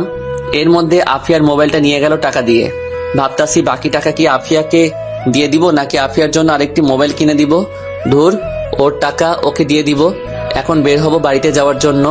এমন সময় আফিয়া আসলো আর বলল, 5 কেজি চাউল দে। এখন কিছু দিতে পারবো না, দোকান বন্ধ করে ফেলবো, আগামীকাল নিয়েন। এখন দে। ওকে, আর কিছু লাগলে তাড়াতাড়ি বলেন। আফিয়া আরো কিছু জিনিসপত্র বলল, সেগুলো দিলাম। কত টাকা বিল হলো বললাম, সেগুলো দিলাম। আফিয়া টাকা দিল। আমি বললাম, আপনার আইফোন বিক্রি করেছি, এই নেন আপনার বাকি 30,000 টাকা। তোরে কে বলছে বিক্রি করতে? আমি তোর টাকা দিয়ে মোবাইল নিতাম। আপনি কবে টাকা নিয়ে আসবেন সেই আশায় আমি বসে থাকবো, এখন টাকা নিবেন? না, তাহলে আগামীকাল আমাকে মার্কেটে নিয়ে গিয়ে মোবাইল কিনে দিবি। আমার টাইম নেই, ধরেন আপনার টাকা। এখন কি করবেন আপনি জানেন। তুই আমাকে নিয়ে যাবি, এটা আমার পরিষ্কার কথা। আচ্ছা দেখি। আমি তাড়াতাড়ি দোকান থেকে বের হলাম, কারণ বাইরে একটা রিক্সা দাঁড় করিয়ে রাখছিলাম। আমি আগে গিয়ে রিক্সায় উঠে পড়লাম। আফিয়া বলল, আমি এত কিছু নিয়ে কি করে যাব? আপনি থাকেন, আমাকে দিয়ে আপনাকে নিয়ে যাবে। কি অকৃতজ্ঞ ছেলে রে তুই! একটা মেয়েকে তুই এভাবে ফেলে চলে যাবি? এর চেয়ে বেশি আর কি বা করতে পারি? তুই জানিস তোর যে এখন এখান থেকে হেঁটে যেতে হবে? জানি। তাহলে চল একসাথে শেয়ার করে যাই। না আপনি যান, আমি পরে আসছি। এই বলে আমি রিক্সা থেকে নেমে গেলাম, আফিয়ার জিনিসপত্রগুলো উঠালাম। আফিয়া রিক্সায় উঠে বসলো। আফিয়া বলল, উঠবি নাকি চলে যাব? মামা ওকে নামিয়ে দিয়ে আবার এখানে আসবেন। রিক্সা আর এখানে আসবে না, মন চাইলে উঠ, না হলে হেঁটে আয়। আমি জানি আফিয়া যেটা বলবে রিক্সাওয়ালা সেটাই শুনবে। আমি বাধ্য হয়ে আফিয়ার পাশে বসলাম। রিক্সা চলা শুরু করলো। আফিয়া আমার সাথে আরো ঘেঁষে বসলো আর বলল, অনেক শীত, আরো ঘেসে বস, তাহলে শীত লাগবে না। আপনার পাশে বসলেই এমনিতে শরীর গরম হয়ে যায়। আফিয়া আমার হাতের মধ্যে নিজের নরম উষ্ণ হাতটা রাখলো। আমি আফিয়ার দিকে তাকালাম, চারিদিকে অন্ধকার। আফিয়া আমার হাত শক্ত করে ধরে আমার সাথে আরো ঘেঁষে বসলো। আমি কিছুই বুঝতে পারছি না, কিন্তু একটা জিনিস বুঝতে পারছি, আফিয়া তার ভিতরের কষ্টগুলো অনুভূতির মাধ্যমে জানান দিতে চাচ্ছে। আমি আমার হাতটা সরিয়ে নিলাম। কিছুক্ষণের মধ্যে আফিয়ার বাড়ির সামনে চলে আসলো, নেমে গেল। আমিও বাড়িতে চলে আসলাম। পরদিন খুব সকালে বের হয়ে দোকানে আসছি। পথের মধ্যে আফিয়ার সাথে দেখা। আমি ভাবলাম এ কোন ঝামেলায় পড়লাম, যেদিকে তাকাই সেদিকেই আফিয়া, সেই কেন আমার সামনে পড়ে? ওর কি কোনো মেয়ে বান্ধবী নাই? শুধু ছেলেদের মতো বাইরে ঘুরে বেড়াই। অন্য দিক দিয়ে ওরে দেখলে ভালোই লাগে। ভাবতাছি প্রেমে পড়ে গেলাম নাকি। আফিয়া আমাকে দেখে বলল, কি রে, এত সকালে কোথায় যাস? তার আগে আপনি বলেন, এত সকালে আপনি বাইরে কি করেন? এই শীতের সকাল আমার খুব ভালো লাগে। এত ঠান্ডার মধ্যে নিজেকে গরম রাখার মধ্যে যে একটা অনুভূতি, সেটা তোরে বলে বোঝাতে পারবো না। ও আজকে আরো পরে দোকান খুলিস। কেন? চল দুজন মিলে একসাথে হাঁটি। এখান থেকে দোকান পর্যন্ত আমি হেঁটে যাব। এতটুকু পর্যন্ত একসাথে যেতে পারি? এইটুকু হলেই চলবে। তাহলে চলেন। আমি আর আফিয়া পাশাপাশি হাঁটতে লাগলাম। এত সকালে কুয়াশার মধ্যে সামনে কি আছে দেখা যাচ্ছে না। আমি ভাবলাম আফিয়ার ফ্যামিলি নিয়ে কিছু প্রশ্ন করি। আচ্ছা, আমি কি আপনাকে আপনি করেই ডাকবো নাকি তুমি করেই? আজ পর্যন্ত আমাকে তুমি কিংবা তুই বলার কেউ সাহস পায়নি, সবাই আপনি করে ডাকে। আর তুই আমার কাছে একটু স্পেশাল, সেজন্য তুই আমাকে যেটা খুশি ডাকতে পারোস। আপনার কাছে স্পেশাল, ভেরি ইন্টারেস্টিং। এই যে আপনি এত টাকা জিনিসপত্র কিনেন, এত টাকা কোথা থেকে পান? তোর দোকান থেকে কিনি তো, সেজন্য তুই আমাকে এত প্রশ্ন করছিস। আজ থেকে তোর দোকানের মুখই দেখবো না। আচ্ছা, আমার দোকানের মুখ দেখেন না, তার আগে এটা বলে জানে এত টাকা কোথায় পান? আব্বা ব্যাংকে কিছু টাকা রেখে গিয়েছিল, এই টাকার লাভ নিয়ে চলি। আর ধান্দা তো আছেই। বয়ফ্রেন্ড কয়টা? দেখছো আমার হাত, একটা চড় দিব। এই শীতের মধ্যে আপনি আপনি গরম হয়ে যাবি। আমরা তো বখাটে মেয়ে, আমাদের সাথে আবার প্রেম কি করবে? হয়তো প্রেমের নামে কিছুদিন নাটক করবে, ব্যবহার করবে, ছুঁড়ে ফেলে দিবে। আসলে কি জানিস, যে যতই কথা বলুক, বিয়ে করার সময় সবাই সব থেকে ভালোটাই সিলেক্ট করে। কথাগুলো বলার সময় আফিয়া ইমোশনাল হয়ে পড়ে। তাই বলে কি আপনার বিয়ে করার ইচ্ছা নেই? জানি না। এই মুহূর্তে যদি একজন আপনাকে বিয়ে করার জন্য বলে, তাহলে আপনি কি করবেন?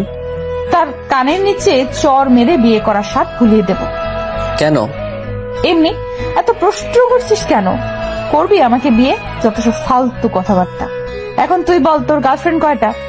একটা ছিল রিয়া, ওর তো বিয়ে হয়ে গেছে, এখন কোনো গার্লফ্রেন্ড নাই। তোর আবার গার্লফ্রেন্ড না থাকতে পারে? এমনিতেই তুই যে হ্যান্ডসাম, তোরে দেখেই মেয়েরা ক্রাশ খাবেই। খাই তো, আপনাকে দেখে আর খেতে পারি না। ওকে, যদি তোর সাথে কোনো মেয়েকে দেখি, মনে করবি তুই মেয়েটাকে জীবনের লাস্ট বার দেখলি। আমি আফিয়ার কানে কানে গিয়ে বললাম, যদি ওই মেয়েটা তুমি হও। এই বলে আমি জোরে হেঁটে দোকানে চলে আসলাম। পিছনে তাকিয়ে দেখি আফিয়া তখনও সেখানে ঠাই দাঁড়িয়ে রইল। হয়তো এটা নিজের কানে বিশ্বাস করতে পারছে না। আফিয়ার জন্য আমার ভিতরে ভিতরে একটা ফিলিংস কাজ করত। তার সাথে বেশি চলাফেরা করি সেজন্য নাকি ও সবসময় আমার চোখের সামনে থাকে সেজন্য আমি জানি না, কিন্তু ওকে কেন জানি আমার মন চাই। হয়তো আমি তার প্রেমে পড়ে গেছি, কিন্তু একটা বখাটে মেয়ের প্রেমে পড়লাম। বখাটে হয়তো কি হয়েছে, মেয়ে তো, এখন আমার নিজেরই করে নিতে হবে। আর আমি কোনো সময় আমার ভালোবাসার কথা বলবো না, কারণ ও তো বখাটে মেয়ে। কোন সময় মন ঘুরে যায় কে জানে, তারপরে ফান্দে ফেলে টাকা খাবে। আচ্ছা দেখি কি হয়। এমনিতেই আফিয়া অনেক সুন্দরী, আরও নিজেকে প্রোটেক্ট করতে জানে। আমি দোকান খুলে বসলাম, দেখি আফিয়া আসলো, বলল, মোবাইল কিনতে কখন যাবি? আব্বা দোকানে আসুক তারপর দেখি। এই বলে আফিয়া হাসি দিল। হাসিটা আমার বুকে তীরের মতো বেদ করলো। আমি বললাম, এখন কোথায় যাবেন? বাসায়। বাসায় থাকবেন, আমি এসে নিয়ে যাব। এই বলে আমি আফিয়া চলে গেল। আমি বেচাকেনায় মনোযোগ দিলাম। একটানা 10টা পর্যন্ত বেচাকিনা করলে আব্বা আসলো। আমি বাড়িতে চলে আসলাম। এসে খাওয়া দাওয়া করে রেডি হয়ে আফিয়ার বাসার সামনে গেলাম। গিয়ে দরজায় টোকা দিলাম। একটু পর দরজা খুললো। দরজা খুললে আফিয়ার দিকে আমি আর চোখ সরাতে পারছি না। এটা আমি কি দেখছি? দেখি আফিয়া একটা লাল শাড়ি পরছে, চুলগুলো খোলা, ঠোঁটে লিপস্টিক, একেবারে আমার সামনে যেন জ্যান্ত পরি দাঁড়িয়ে আছে। আফিয়া লজ্জা পেয়ে মাথা নিচু করে বলল, কি এভাবে দেখতেছস? আমরা শুধু একটা মোবাইল কিনতে যাব, এইভাবে সাজার কোনো মানে আছে? এমনি সাজলাম, অনেকদিন ধরে সাজি না। আজকেই কেন? অন্য কোনো দিন সাজতেন। আজকেই। ওকে, মোবাইল কোনো চয়েস নেই, আমি যেটা কিনে দিব ওইটাই নিতে হবে। এখন চল যাই। আফিয়া আর আমি একসাথে হেঁটে রাস্তায় আসলাম। ওইখান থেকে রিক্সা নিয়ে দুজনে এক রিক্সায় উঠলাম। উঠে মার্কেটের উদ্দেশ্যে রওনা দিলাম। মার্কেট যে এলাকায় থাকি এর বাইরে অন্য এলাকায় পড়ছে। মার্কেটে গিয়ে পছন্দ মতো একটা মোবাইল পছন্দ করে আফিয়াকে দিলাম। আফিয়া সেটা সাদরে বরণ করলো। আফিয়া চেষ্টা করলো আমাকে কোনো রেস্টুরেন্টে ঢোকাতে, কিন্তু আমি দোকানের কথা বলে কেটে পড়ি। রিক্সা নিয়ে আসছি, দেখি দুই একটা ছেলে আমাদের রিক্সা আটকালো। ছেলেটা বলল, কেমন আছেন আফিয়া আপু? ভালো, তোরা কেমন? আপনি আমাদের দিকে তাকান না, কি করে ভালো থাকবো? কি আপু, নতুন ভাতার নাকি? মানে? কিরে, রাতে কথা দিস? আমাদের তো টাকা পয়সা আছে, আমাদেরও মনে চায় করতে। ইদানিং দেখছি আফিয়া আপু সুন্দরী হচ্ছে। আমি রিক্সা থেকে নেমে একটাকে কষিয়ে চড় দিলাম। আরেকটা আমাকে মারতে আসলো, আমি তাকেও কষিয়ে চড় দিলাম। দুজনে চড় খেয়ে আমাকে বকতে লাগলো। আমি বললাম, ওই মামা রিক্সা টান দেন। আমি কি রিক্সায় উঠলাম। রিক্সায় উঠলে আফিয়া কাঁদতে লাগলো। বলল, আমি কি করছিলাম তাদের? এত খারাপ কথা কি করে বলতে পারলো? ওরা ওদের কথা বলছে, তুমি তাদের কথায় কান দিও না। না, ওদের একটা শিক্ষা দিতেই হবে। এই বলে কাকে জানি কল করলো। কিছুক্ষণ কথা বললো, বুঝলাম ও ছেলে দুটোকে ধরে আনতে বলছে। আফিয়া বলল, জানিস, কেউ কাউকে সম্মান করে না, সবার কাছ থেকে সম্মান আদায় করে নিতে হয়। আরে তেমন কিছু না, রাগ করার দরকার নেই। আজ থেকে আমি আর তোর সামনে আসবো না। যেদিন তোর যোগ্য হতে পারবো সেদিন তোর সামনে আসবো। উল্টা আমি তো তোমার যোগ্য না। খারাপের দিক দিয়ে তুই আমার যোগ্য না, কিন্তু ভালোর দিক দিয়ে আমি তোর যোগ্য নয়। ওসব যোগ্যটজ্ঞ বাদ দাও। হুম, তুমি বাড়িতে চলে যাও, আমি দোকানে যাই। ওকে। আমি দোকানের আগে নামলাম যাতে আব্বা না দেখে। আফিয়া চলে গেল। আমি দোকানে আসলে আব্বা চলে গেল। আমি এক হোটেলে খেয়ে দোকানে বসলাম। সন্ধ্যার দিকে দেখি আফিয়া ওই দুই ছেলেকে ধরে আমার দোকানের সামনে আনলো। সাথে 20-30 জন ছেলে। আফিয়ার আগে গজগজ করছে, মনে হচ্ছে এই দুটোকে মেরেই ফেলবে। আফিয়া বলল, বল, তোদের আমি কি করছিলাম? এরকম খারাপ মন্তব্য কেন করছিস? সরি আপু, ভুল হয়ে গেছে, আর জীবনেও এমন হবে না। এখন যেটা করছিস সেটার কি হবে? প্লিজ আপু, মাফ করে দিন। না, তোদের কোনো মাফ নেই। ইমাদ আমার ভাতার। এই কুত্তার বাচ্চারে কোন দিক দিয়ে ভাতার মনে হয়? আমার সাথে রাত কাটাতে চাস? এটা বলার সাথে সাথেই আফিয়ার পক্ষের এক ছেলে ওই ছেলে দুটোর মুখে লাথি মারলো আর বলল, তুই কোন মুখ দিয়ে এই কথা বের করিস?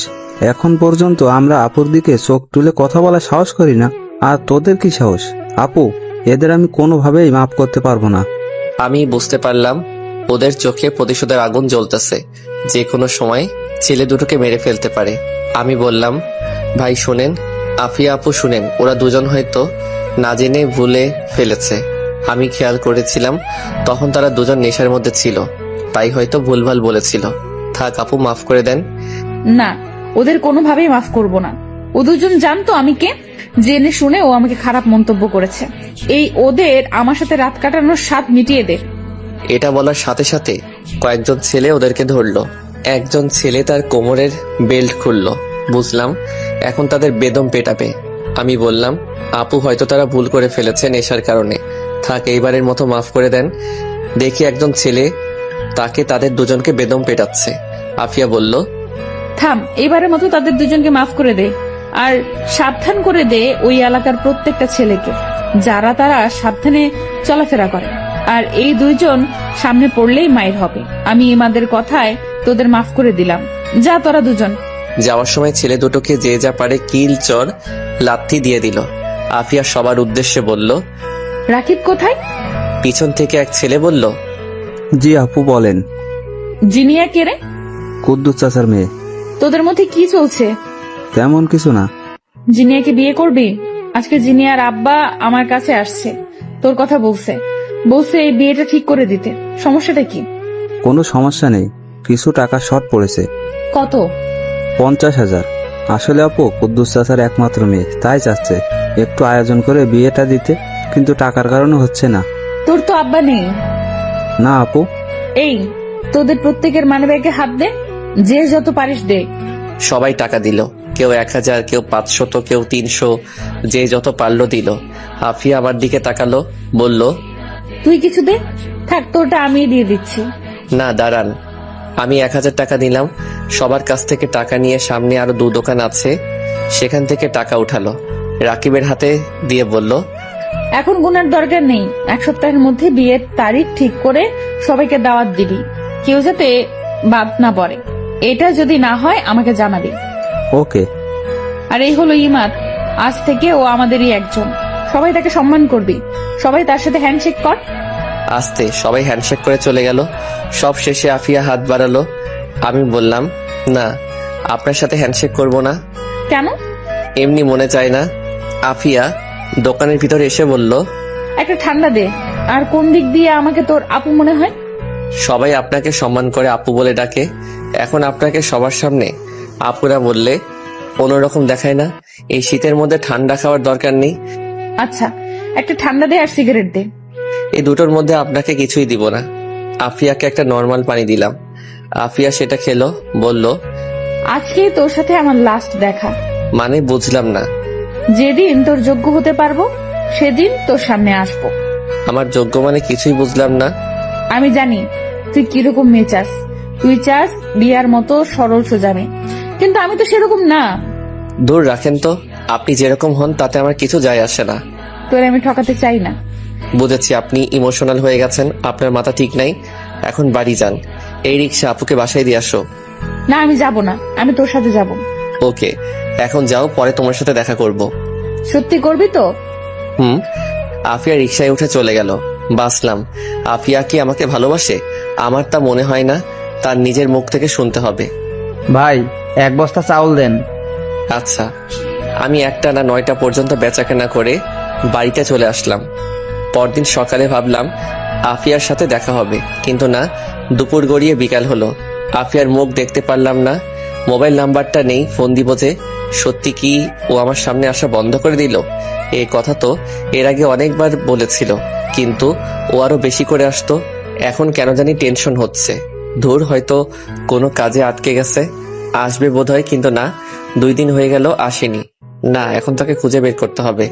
আরে, ওর বাড়ি তো এখানেই, বাড়িতে গিয়ে দেখে আসতে হবে। আমি রাতে দোকান বন্ধ করে আসার সময় আফিয়ার বাড়িতে গেলাম। তখন বাজে 10টা ছুঁই ছুঁই। আমি আফিয়ার বাড়ির দরজায় টোকা দিলাম, খুলছে না। ভাবলাম কেউ নাই নাকি। কেউ তো আছে, না হলে দরজা খোলা থাকবে কেন? ভিতর থেকে গলা ভাঙা আওয়াজ আসলো। কে? আমি বললাম, আফিয়া, আমি ইমাদ। একটু পর দরজা খুললো, দেখি আফিয়া। আফিয়া পুরো অন্যরকম হয়ে গেছে, মুখটা থেকেও যেন নেই। অসুখ বিসুখ হলো নাকি? চুলগুলো উস্কো খুস্কো, যেন এক পাগলি আমার সামনে দাঁড়িয়ে আছে। ওর এরকম অবস্থা কেন কিছুই বুঝতে পারছি না। আফিয়া বলল, তুই এখানে কেন আসছস? আপনাকে দেখতে। আর এরকম লাগছে কেন? সেটা তোর জেনে লাভ কি? এরকম করছেন কেন? দেখি, এই বলে আমি আফিয়ার কপালে হাত দিলাম। যেটা বুঝলাম, আফিয়ার শরীরে প্রচন্ড জ্বর। আফিয়া বলল, হাত সরা, তোর সাহস তো কম না। তুই কোন সাহসে আমার শরীরে হাত দিস? তুই জানোস না তোর এই হাত আমি ভেঙে ফেলতে পারি? আমি বুঝতে পারছি আফিয়া আমার উপর রাগ করছে, হয়তো তাকে দেখতে না আসায় আমার উপর অভিমান করছে। আচ্ছা সরি, আমি চলে যাচ্ছি, কিন্তু আপনার হাতের নুডলসটা খেতে খুব মন চাচ্ছে। আচ্ছা বাদ দিন, আমি যাই। ঠেকা বসে তোর নুডলস খাওয়াতে।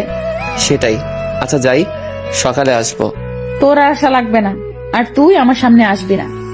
আচ্ছা। এই বলে উল্টো দিকে ঘুরে হাঁটা ধরলাম। আফিয়ার চোখের সামনে থেকে চলে এসে একটু আড়ালে নিয়ে দেখতে লাগলাম ও কি করে। দেখি দরজার সামনে মাথা নিচু করে বসে পড়লো। ভাবলাম তাকে এভাবে ফেলে যাওয়া ঠিক হবে না। আমি আবার আস্তে আস্তে তার সামনে গেলাম। ও বুঝতে পারে নাই আমি যে আবার আসবো। আমি বললাম, আফিয়া, জানি তুমি আমার উপর রাগ করছো, তাই বলে আমাকে এভাবে চলে যেতে বলবা?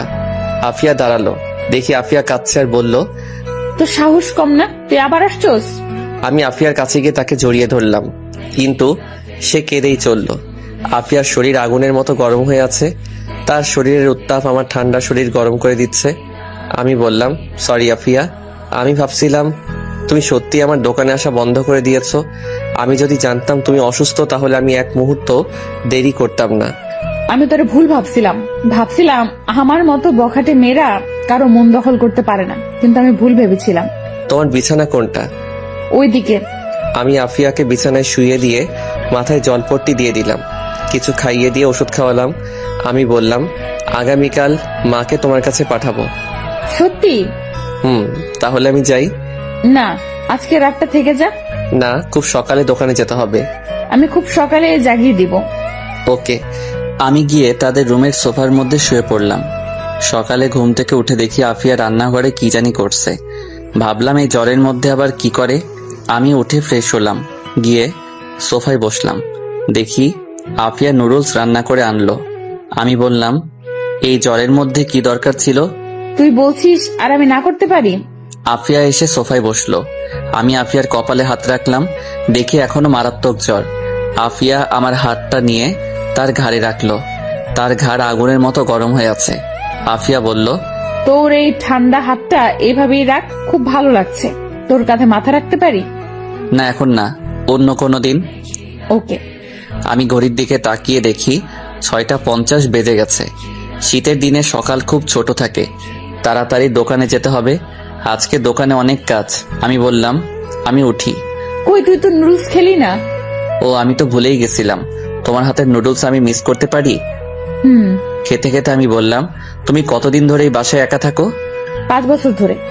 ভয় করে না? প্রথমে ভয় করতো, কিন্তু এখন মানিয়ে নিয়েছি। ভালো। এই এলাকা সম্পর্কে আমার অনেক কিছুই অজানা, একটু বলবা? কি জানতে চাস? এই এলাকাটা এত নির্জন কেন? আর সকল মানুষ তোমাকে ভয় পায় কেন? তেমন কোনো কারণ নেই। এই এলাকার মানুষগুলোই অন্যরকম। সন্ধ্যার পরে তারা বাইরে ঘুরোঘুরি করতে পছন্দ করে না, কারণ তারা স্ত্রীর প্রতি অনুগত। তারা ফ্যামিলিকে সময় দিতে পছন্দ করে। তুই দেখ, পাশের এলাকার রাত 12টা পর্যন্ত রাস্তাঘাটে প্রচুর মানুষ। এই কারণেই এলাকাটা নির্জন। দেখলাম এই এলাকার প্রত্যেকটা মানুষের বাড়ি খুব উন্নত। কারণটা কি? এই এলাকার প্রত্যেকটা মানুষ উচ্চশিক্ষায় শিক্ষিত, আর তারা অল্পতেই সন্তুষ্ট।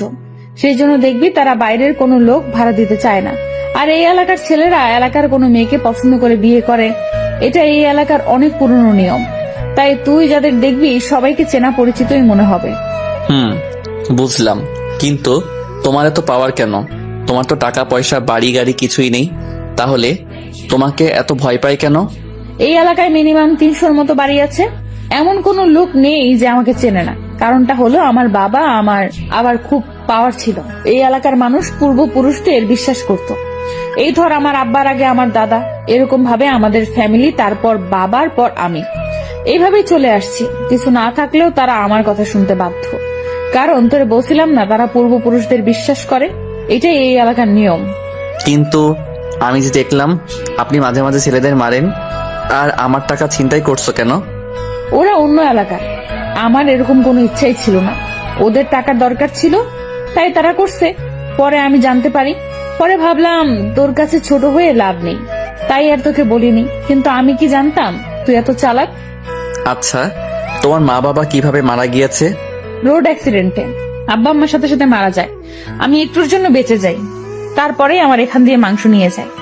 এই বলে আফিয়া তার কোমরের কাপড় উঠিয়ে আমাকে দেখালো। দেখি সেখানে অনেকগুলো শিলির দাগ। আমি ঘড়ির দিকে তাকিয়ে দেখি অনেকটা সময় চলে গিয়েছে। আমি বললাম, তোমার সাথে আরো অনেক কথা আছে, কিন্তু আর টাইম নেই, আমি এখন উঠি। আর একটু বস না, আজ পরে দোকান খুলিস? না, আজকে একটু কাজ আছে, অন্য কোনো দিন। আর আমি মাকে পাঠাচ্ছি। ওকে। আচ্ছা, একটা প্রশ্ন ছিল। কর। ধরো এখন আমি তোমার ঘর থেকে বের হলাম, এখন কেউ দেখলো, পরে সে কি ভাববে? কিভাবে বল? ভাববে আমরা দুজন একসাথে এক বাড়িতে কি করছি। আফিয়া উঠে আমার পাশে বসলো, বলল, কি করছি বল? কি আর ভাববে বল? থাক, কিছু না। না, বল। এই বলে আফিয়া আমার সাথে ঘেঁষে বসলো। তার শরীরের উত্তাপ আমি টের পাচ্ছি। আমি বললাম, তুমি জ্বরে পড়ে যাচ্ছ, যাও গিয়ে শুয়ে থাকো। যাচ্ছি, দুপুরে আবার আসবি আর রাতে আসবি। ইস, আমি যেন তার জামাই, রুটিন করে আসতে হবে। এই কি বললি? দাঁড়া, তোরে দেখাচ্ছি মজা। তোমার মজা দেখানোর আগে আমি পালাই। এই বলে আমি আফিয়ার ঘর থেকে বের হয়ে আসি, সোজা দোকানে আসি। 10টা পর্যন্ত দোকানে বসলাম। তারপর আব্বা আসলো, আমি বাড়িতে চলে আসলাম। খাওয়ার সময় মাকে বললাম, আফিয়া নামের কাউকে চিনো? চিনি বোধ হয়। কেন? শিওর করে বলো। চিনি। কে? রোড অ্যাক্সিডেন্টে মারা গেছে মিলন সাহেবের একমাত্র মেয়ে আফিয়া। এই মেয়ে এখন এলাকায় কি জানি বলে, বস নাকি ডন বলতে পারি না। এই মেয়ের পাল্লায় ভুলেও পড়বি না, এসব বখাটে মেয়ে, তোরে ধরলে আর ছাড়বেই না। আমি ভাবলাম মা তো দেখি আমার থেকে এক লাইন আগে থেকে আমাকে সাবধান করে দিচ্ছে। এখন কি বলবো? আফিয়া দেখি আমার সাথে খুব ভালোভাবে কথা বলে। এইসব মেয়েদের মুখে অনেক রস থাকে, পরে কখন যে কি করে সব উধাও বানিয়ে ফেলে। সবাই কি আর এক? আমার কি মনে হয় জানিস, এই টাকা একমাত্র আফিয়াই নিয়েছে, ও ছাড়া আর কে করবে এই কাজ? আমি ভাবলাম দেখি মার মনে কি আছে। তোমার এই কথা কেন মনে হচ্ছে? শোন, এই এলাকায় একটা সাইরেন আছে, কেউ যদি কোনো বিপদে পড়ে তাহলে সেই সাইরেনটা বাজাতে পারতো, কিন্তু এখন আর সেটা নেই। এখন সাইরেন বাজানোর অনুমতি শুধু আফিয়া আর 2-1 জনের কাছে আছে। এখন সেই সাইরেনের কথা মানুষ ভুলেই গেছে। তো মা এখন আফিয়া চিন্তাই করছে কোথায়? এটা সে উঠায় নেয়, কারণ এখন সে যাতে ছিনতাই করতে পারে। আফিয়া চিন্তাই করছে এবং মা অলরেডি আফিয়া এই টাকাও দিয়ে দিয়েছে। কি বলিস? শুনো, আমি ওই দিনের ঘটনা মাকে সম্পূর্ণ খুলে বললাম।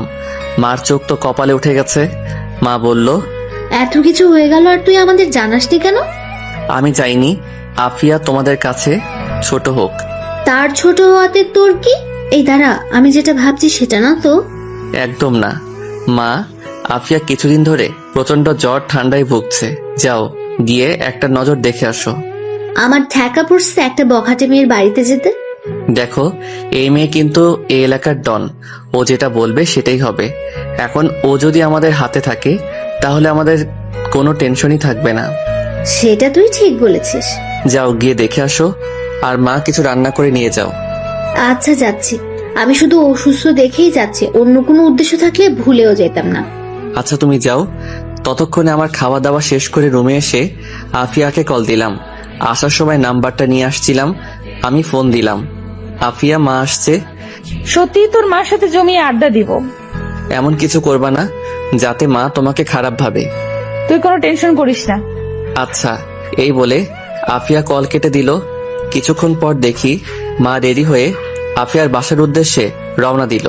আমি ভালো করেই বুঝতে পারছি আমি আফিয়ার প্রেমে পড়ে গেছি। এখন আফিয়ার মুখ থেকে শুনতে হবে আর বাকি কাজটা সেরে ফেলতে পারে। আফিয়া ভিতরটা একদম পরিষ্কার কিনা সেটা বুঝতে হবে, নাকি আমার মাধ্যমে অন্য কিছু করতে চাচ্ছে সেটা যাচাই করার একটা উপায় আছে। আমি কিছুক্ষণ রেস্ট নিয়ে দোকানের উদ্দেশ্যে রওনা দিলাম। আমি বাইরে বের হয়ে রিক্সা নিয়ে দোকানে চলে গেলাম। দোকানে গেলে আব্বা বলল, চাউল আনতে হবে, কিছু টাকা শর্ট পড়েছে। এখন কি করব? মহাজনের কাছে বাকি করি না। আমি ভাবলাম আফিয়া যে ছিনতাই করার টাকাটার কথা আব্বাকে বলবো, ভাবলাম বলে দেই, এমনিতেই মা তো আব্বাকে বলবেই। আব্বা মনে আছে একবার যে আমাদের 20,000 টাকা ছিনতাই হয়েছিল? মনে আছে। আমি আব্বাকে সব কিছু খুলে বললাম। আব্বা বলল, আফিয়া মেয়েটা ভালো, আমাকে খুব সম্মান করে। আমিও ভাবছিলাম ও এ কাজ করতে পারে না। এই মেয়ের সাথে ঝামেলা করিস না। আগে যত সমস্যা হয়েছিল সেই সকল সমস্যার সমাধান আফিয়াই আমাকে করে দিয়েছিল। টাকাটা কোথায়? দিচ্ছি। আমি পিছনে একটা বক্সের ভিতরে টাকাটা রাখছিলাম, সেটা এনে আব্বাকে দিলাম। আব্বা বলল, এই জায়গাটা পরিষ্কার কর, আমি চাউল নিয়ে আসি। আচ্ছা। আব্বা চলে গেল। এইভাবে কিছুদিন চলে গেল। এই কয়দিনে আফিয়া সম্পূর্ণ সুস্থ হয়ে যায়। মার হাব ভাব দেখে বুঝলাম আফিয়ার সাথে মার ভালোই বন্ধুত্ব হয়ে গেছে। আমি এটাই চাচ্ছিলাম।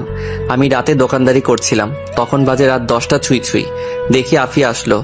ও এই কয়দিনে শুকিয়ে গেছে। এত রাতে আফিয়াকে দেখে আমি বরাবরের মতোই অবাক হলাম। আর ওর উপরে রাগ হচ্ছিল, কারণ এত রাতে ও বাইরে কি করে। আমি রাগান্বিত মুখে বললাম, এত রাতে তুমি বাইরে কি করো? তোর কাছে আসছি। সেজন্য এত রাতে? তোরে দেখতে ইচ্ছে করছিল। মিথ্যা কথা, অন্য কোনো উদ্দেশ্য থাকলে বলো। না রে, এমনি আসছি তোর সাথে দেখা করতে। ওকে, এটাই লাস্ট। পরে আর কোনোদিন যেন আর একা একা বাইরে না বের হতে দেখি। আচ্ছা, এখন বাড়ি যাবি না? অনেক রাত হয়েছে। যাব। আফিয়া শাড়ি পরে এসেছে, ঠোঁটে লিপস্টিক, শাড়ির উপর শীতের জামা। আমি বললাম, এত রাতে শাড়ি পরছো কেন? এমনি। তোর আজকে একটা কথা বলবো। আমি বুঝতে পারছি আফিয়া কিসের কথা বলবে। তার মানে আফিয়া আমাকে ভালোবাসার কথা বলবে। নিজের ভিতরে কেমন একটা অনুভূতি হচ্ছে। আমি তাড়াতাড়ি দোকান বন্ধ করে বললাম, চলো বাড়ি যাই।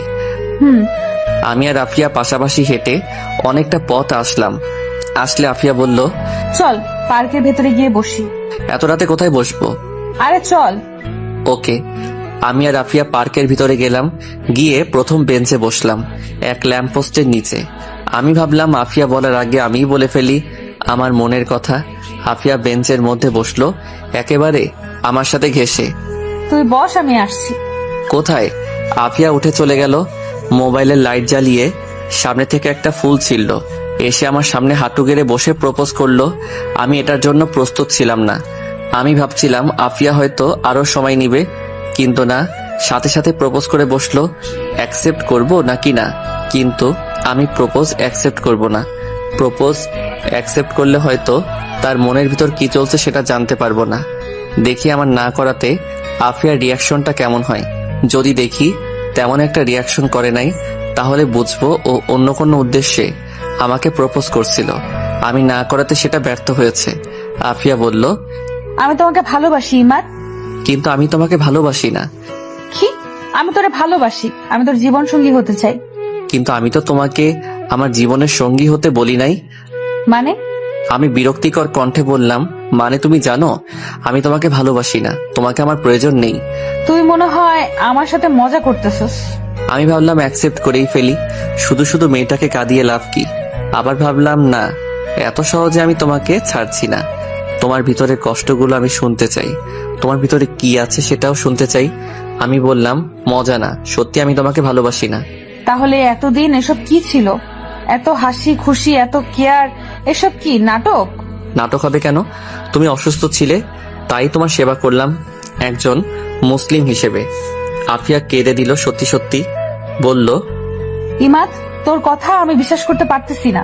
তুই আমার মনটা ভেঙে দিচ্ছস, এর ফল ভালো হবে না। জোর করে মন নিতে পারবেন? তোমরা শুধুই একটা বখাটে মেয়ে। কিছুদিন ভালোবাসার অভিনয় করবা, পরে লাথি মেরে ফেলে দিবা। এই প্রথম থেকে মন থেকে ভালোবেসে প্রপোজ করেছিলাম, কত আশা ভরসা নিয়ে। আমি আজ পর্যন্ত কোনো ছেলের হাত পর্যন্ত ছুঁয়ে দেখিনি। ভাবছিলাম যেদিন নিজের পছন্দের ভালোবাসার মানুষটিকে পাবো, তারই হাত ছোবো। তোরে দেখার পর মনে হয়েছিল মনে হয় আমি পেয়ে গিয়েছি, কিন্তু এখন দেখি আমার ধারণা ভুল। ভুল হতেই পারে। আমি বাড়ি যাই। মনে মনে ভাবলাম, আফিয়া একটু কষ্ট করো, আমিও তোমাকে অনেক ভালোবাসি। আমি দেখতে চাই তুমি কি আমাকে সত্যি ভালোবাসো কিনা। আফিয়া, অল্প কয়েকটা দিন ধৈর্য ধরো। কুত্তার বাচ্চা, তুই আমার সামনে আর জীবনেও আসবি না, আর আমি দেখবো তুই কি করে এই এলাকায় থাকিস। আবার কেঁদে কেঁদে বলল, তুই আমার মনটা ভেঙে দিয়েছিস, এর শাস্তি তুই সারা জীবন নিয়ে বেড়াবি। আমি ভাবলাম পালাই এখান থেকে, না হলে আরো কত কি বলে ফেলবে। আমি চলে গেলে আফিয়া বাড়ি যাবে কিভাবে? দূর কি করি? আমি হাঁটা ধরলাম। আফিয়া আমার পিছনে পিছনে হাঁটতে হাঁটতে বলল, এখনো সময় আছে, আমার প্রপোজ একসেপ্ট কর, না হলে কিন্তু ভালো হবে না। আচ্ছা তুই কোন কষ্টে না করে দিলি? তোরে কি কেউ হুমকি দিয়েছে? শুধু একবার বল, তার আমি পৃথিবী থেকে বিদায় করে দিব। আমার ভালোবাসার মানুষটিকে হুমকি দেয়, সাহস কত বড়! আচ্ছা বুঝেছি, তোর এখনো সিদ্ধান্ত নিতে কষ্ট হচ্ছে। এক কাজ কর, তুই চিন্তা ভাবনা করে আগামীকাল জানাস, ওকে? চিন্তা ভাবনার কিছুই নেই, আমি তোমাকে ভালোবাসতে পারবো, কিন্তু এখন না। কেন? এখন কি সমস্যা? সমস্যা আছে। দেখ ইমাদ, সুযোগ খুঁজবি না, যা বলবি তাড়াতাড়ি বল। তাহলে তুমি বুঝে গিয়েছো? বুঝেছি, কিন্তু তুই তোর নিজের বিপদ নিজে ডেকে আনলি। ভেবেছিলাম কারো কাছে বিরক্তের কারণ হব না, কারো কাছে অপমানিত হয়ে জীবন কাটাবো না। ভাবছিলাম কারো কাছে হেয় প্রতিপন্ন হয়ে পাত্রী হয়ে থাকবো না। ভাবছিলাম তার জীবনে আমার গুরুত্ব হবে অনেক, আকাশ সমান উঁচু। কিন্তু দেখি আমরা বখাটে মেয়ে, আমাদের স্বপ্ন দেখতে বারণ। এক জায়গায় দাঁড়িয়ে আফিয়া কথাগুলো বলে জোরে জোরে কাঁদতে লাগলো। কথাগুলো আমার বুকের ভিতরে তীরের মতো বিদ্ধ করলো। আমি আস্তে আস্তে আফিয়ার কাছে গেলাম, তার হাত ধরে প্রথমে চুমু খেলাম, তারপর কোমরে ধরে জড়িয়ে ধরলাম। আফিয়া আমাকে দুই হাতে জড়িয়ে ধরে জোরে জোরে কাঁদতে কাঁদতে লাগলো। আমি আফিয়ার থুতনিতে ধরে মুখটা উঁচু করে তার গোলাপি নরম ঠোঁটে নিজের ঠোঁট লাগাতেই ততক্ষণে আমার স্বপ্ন ভেঙে গেল। দেখি আমার আফিয়ার থেকে অনেকটা দূরে দাঁড়িয়ে আছি। আমি হতাশ হলাম। আমার মন চাচ্ছে আফিয়াকে জড়িয়ে ধরে চুমু খেতে, কিন্তু এটা করলে আফিয়াকে শুধু বাহির থেকে দেখতে পারবো, ভিতরে কি চলছে সেটা বুঝতে পারবো না। আফিয়া, কিছুদিন কষ্ট করো। আমি হাঁটতে লাগলাম। হাঁটতে হাঁটতে আফিয়ার বাড়ির মোড়ে আসলাম। দেখি আফিয়া কোনো কিছু না বলে বাড়ির দিকে হাঁটা ধরলো। আমি বাসায় চলে আসলাম, খাওয়া দাওয়া করে ঘুমিয়ে পড়লাম। সকালে উঠে নামাজ পড়ে দোকানে বসলাম। দেখি আফিয়া আসলো, সাথে আর একটা মেয়ে। আফিয়ার মুখের দিকে তাকাতেই আমি অবাক।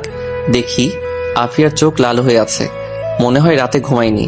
আর এমন ভাব ধরছে, বোঝাই যাচ্ছে না গত রাতে কিছু হয়েছে। এসে আফিয়া তার পাশের মেয়েটাকে বলল, সোনিয়া, দুইটা বেনসন লাইট দে। 2টা ব্যানসন লাইট দেন তো। আচ্ছা। আমি 2টো বেনসন লাইট দিলে আফিয়া একটা বেনসন লাইট জ্বালিয়ে একটু দূরে চলে গেল। সোনিয়া আমাকে বলল, আফিয়া বলল তোরে বলে আফিয়া ভালোবাসে, আর তুই বলে না করে দিয়েছিস। আচ্ছা তুই কি মাথা মোটা? ও আমাদের সাথে ছোটবেলা থেকে বড় হয়েছে, আজ পর্যন্ত ওকে অন্য কোনো ছেলের সাথে দেখিনি। তোর সে প্রথমে ভালোবেসেছিল, আর তুই সেটা না করে দিলে।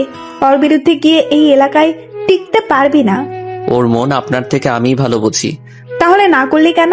আর সে কি কম সুন্দরী? সে যদি এলাকার কোনো ছেলেকে বিয়ের প্রস্তাব দেয়, ছেলেটা চোখ বন্ধ করে বিয়ে করবে। আমি জানি, সব জানি আমি। এখন আপনি যান। সোনিয়া মেয়েটা চলে গেল। দেখি আফিয়া চলে গেল। আব্বা আসলে আমি বাড়িতে আসলাম। গতকাল ফাতিমা আসছিল বাড়িতে। মার এবং ফাতিমার মুখের অবস্থা দেখে বুঝলাম কিছু একটা হয়েছে। মা বলল, তুই কি এই জীবনে বিয়ে করবি না? কেন? আফিয়া এসে কান্নাকাটি করে গেছে। সে বলে তোকে ভালোবাসে। তাকে ছাড়া অন্য কাউকে বিয়ে করার চিন্তা করলে বলেছে এই এলাকা ছেড়ে চলে যেতে হবে। এখন তাকে বিয়ে করবি নাকি বল? তোমরা মানিয়ে নিতে পারবা কিনা বলো। আমার সমস্যা নেই। ওকে। এভাবে কিছুদিন চলে গেল। 2 দিন পর রাতে বাড়ি যাচ্ছিলাম, খেয়াল করলাম অনেকটা দূরে আরো 2 জন একসাথে হেসে হেসে কথা বলে আসছে। কিছুক্ষণ পর হাঁটার পর খেয়াল করলাম একজন চলে গেল। আরেকজন জোরে জোরে হেঁটে আমার থেকে একটু দূরে হাঁটতে লাগলো।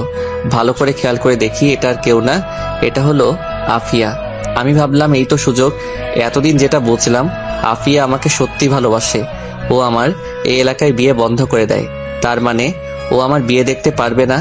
আর ও আবার সিগারেট খাওয়া ধরেছে। আসলে আফিয়ার মনটা অন্যদের থেকে অনেক মজবুত। তার মানে আফিয়া যত খারাপ পরিস্থিতি হোক না কেন, নিজেকে ধরে রাখতে পারবে। আমি দাঁড়িয়ে গেলাম, দেখি আফিয়া আমাকে পাশ কাটিয়ে চলে যাচ্ছে। কিছু দূর যাওয়ার পর আমি ডাক দিলাম, আফিয়া। কিন্তু আফিয়া না শোনার ভান করে হেঁটেই চলেছে। আমি আবার বললাম, আফিয়া আমার কথা শুনো। আফিয়া দাঁড়িয়ে গেল। আমি আফিয়ার কাছে গেলাম। আফিয়া বলল, কি বলবি বল। আর তোর জন্য এই এলাকার নিয়ম চালু হচ্ছে, সেগুলো মানতে পারলে তোরা এই এলাকায় থাকতে পারবি, নয়তো বা চলে যাবে। কি জন্য এই নিয়ম? আমি তো ভাবতেছি আপনার বান্ধবী সোনিয়াকে আমার খুব পছন্দ হয়েছে। আগামীকালই ওকে প্রপোজ করে বিয়ে করে ফেলবো।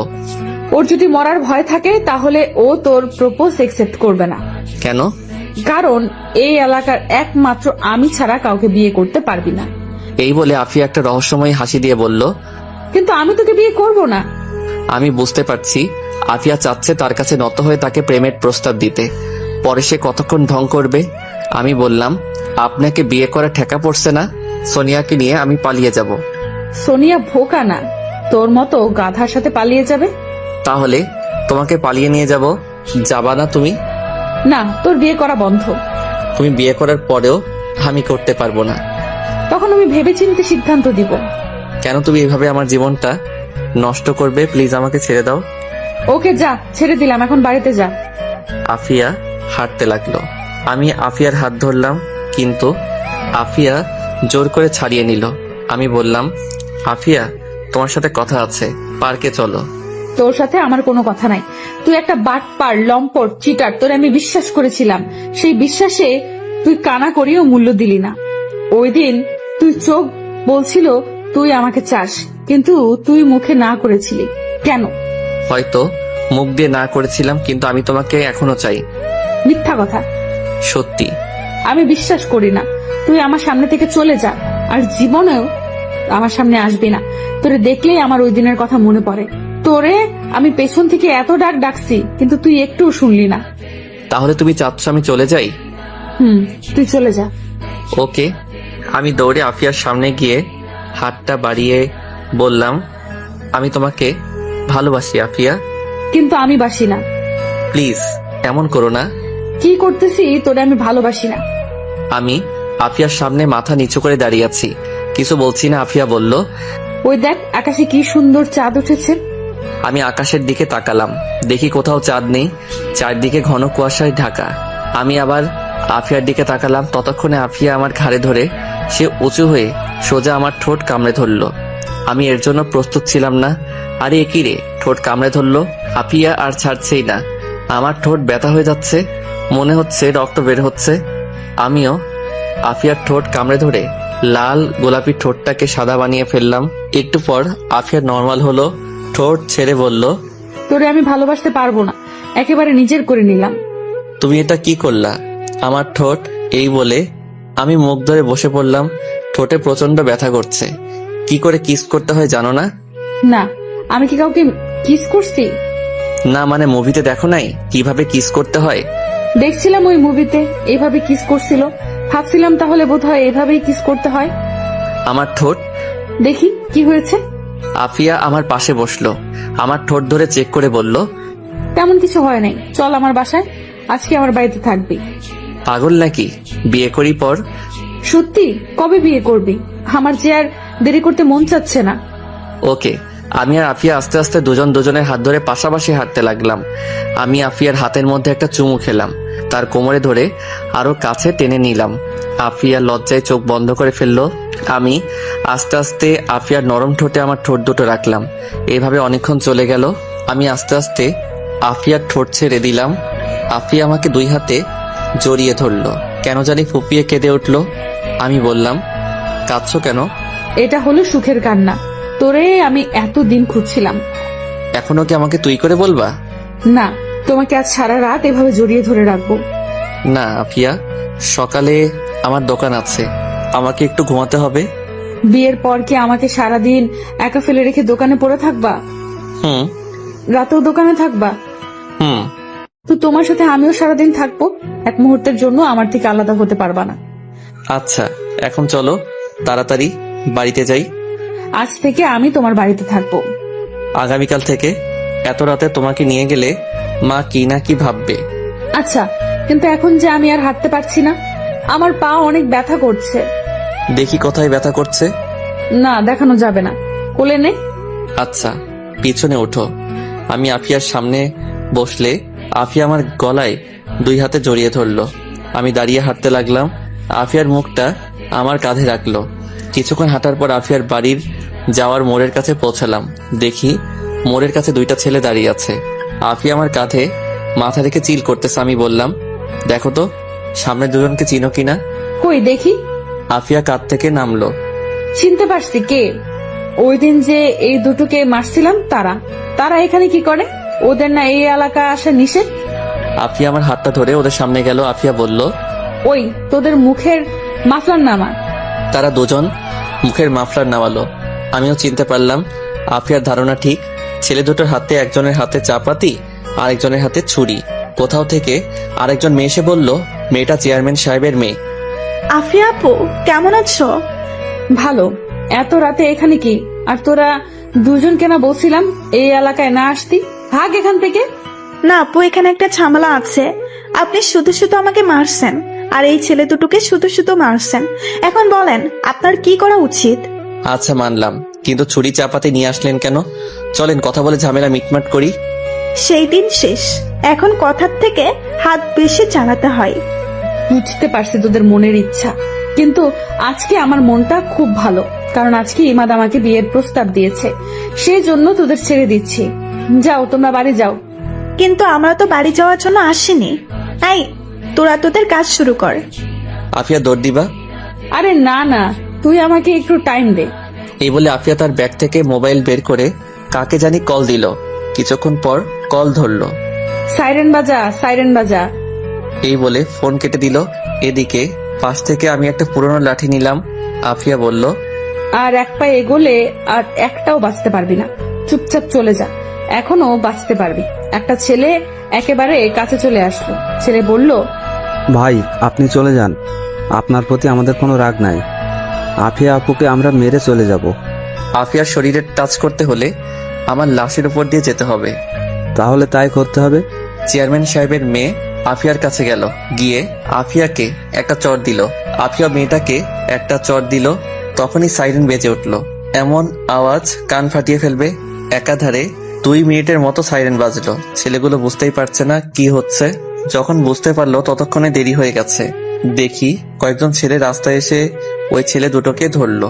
কয়েক সেকেন্ডের মধ্যেই পুরো রাস্তা মানুষে ভরে গিয়েছে। কয়েক দিক দিয়ে মানুষ এসে মোড়ে জমা হলো। দেখি মা আব্বা আসলো। মা বলল, কিরে কি হয়েছে? এই তিনজন আসছে আমাদের মারতে। তাড়াতাড়ি বাড়ি চল। আফিয়া, আমি চলে যাই। যাও, আগামীকাল কথা বলবো। আমি, মা আর আব্বা বাড়িতে চলে আসলাম। পরদিন সকালে আফিয়ার বাড়িতে গেলাম। আফিয়া দরজা খুলে আমাকে জড়িয়ে ধরলো আর বলল, আগামী সপ্তাহে আমাদের বিয়ে। কি বলো এত তাড়াতাড়ি?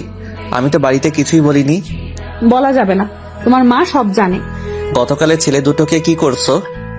জানি না, আমি ছেলে পেলেদের কাছে রেখে বাড়িতে চলে আসি, আর চেয়ারম্যান এসে তার মেয়েকে নিয়ে যায়। ভেতরে আস। ভিতরে আসলে নিজেকে কন্ট্রোল করতে পারবো না। দোকানে যাই আর সোজা বাড়িতে চলে যাও। এদিক সেদিক ঘোরা একদম বন্ধ। আচ্ছা। আমি দোকানে চলে আসি। ঠিকই আমাদের বিয়ে হয়েছে, কিন্তু 1 মাস পর, বছর 2 পর আমাদের একটা ছেলে হয়েছে, ঠিক তার মার মতো।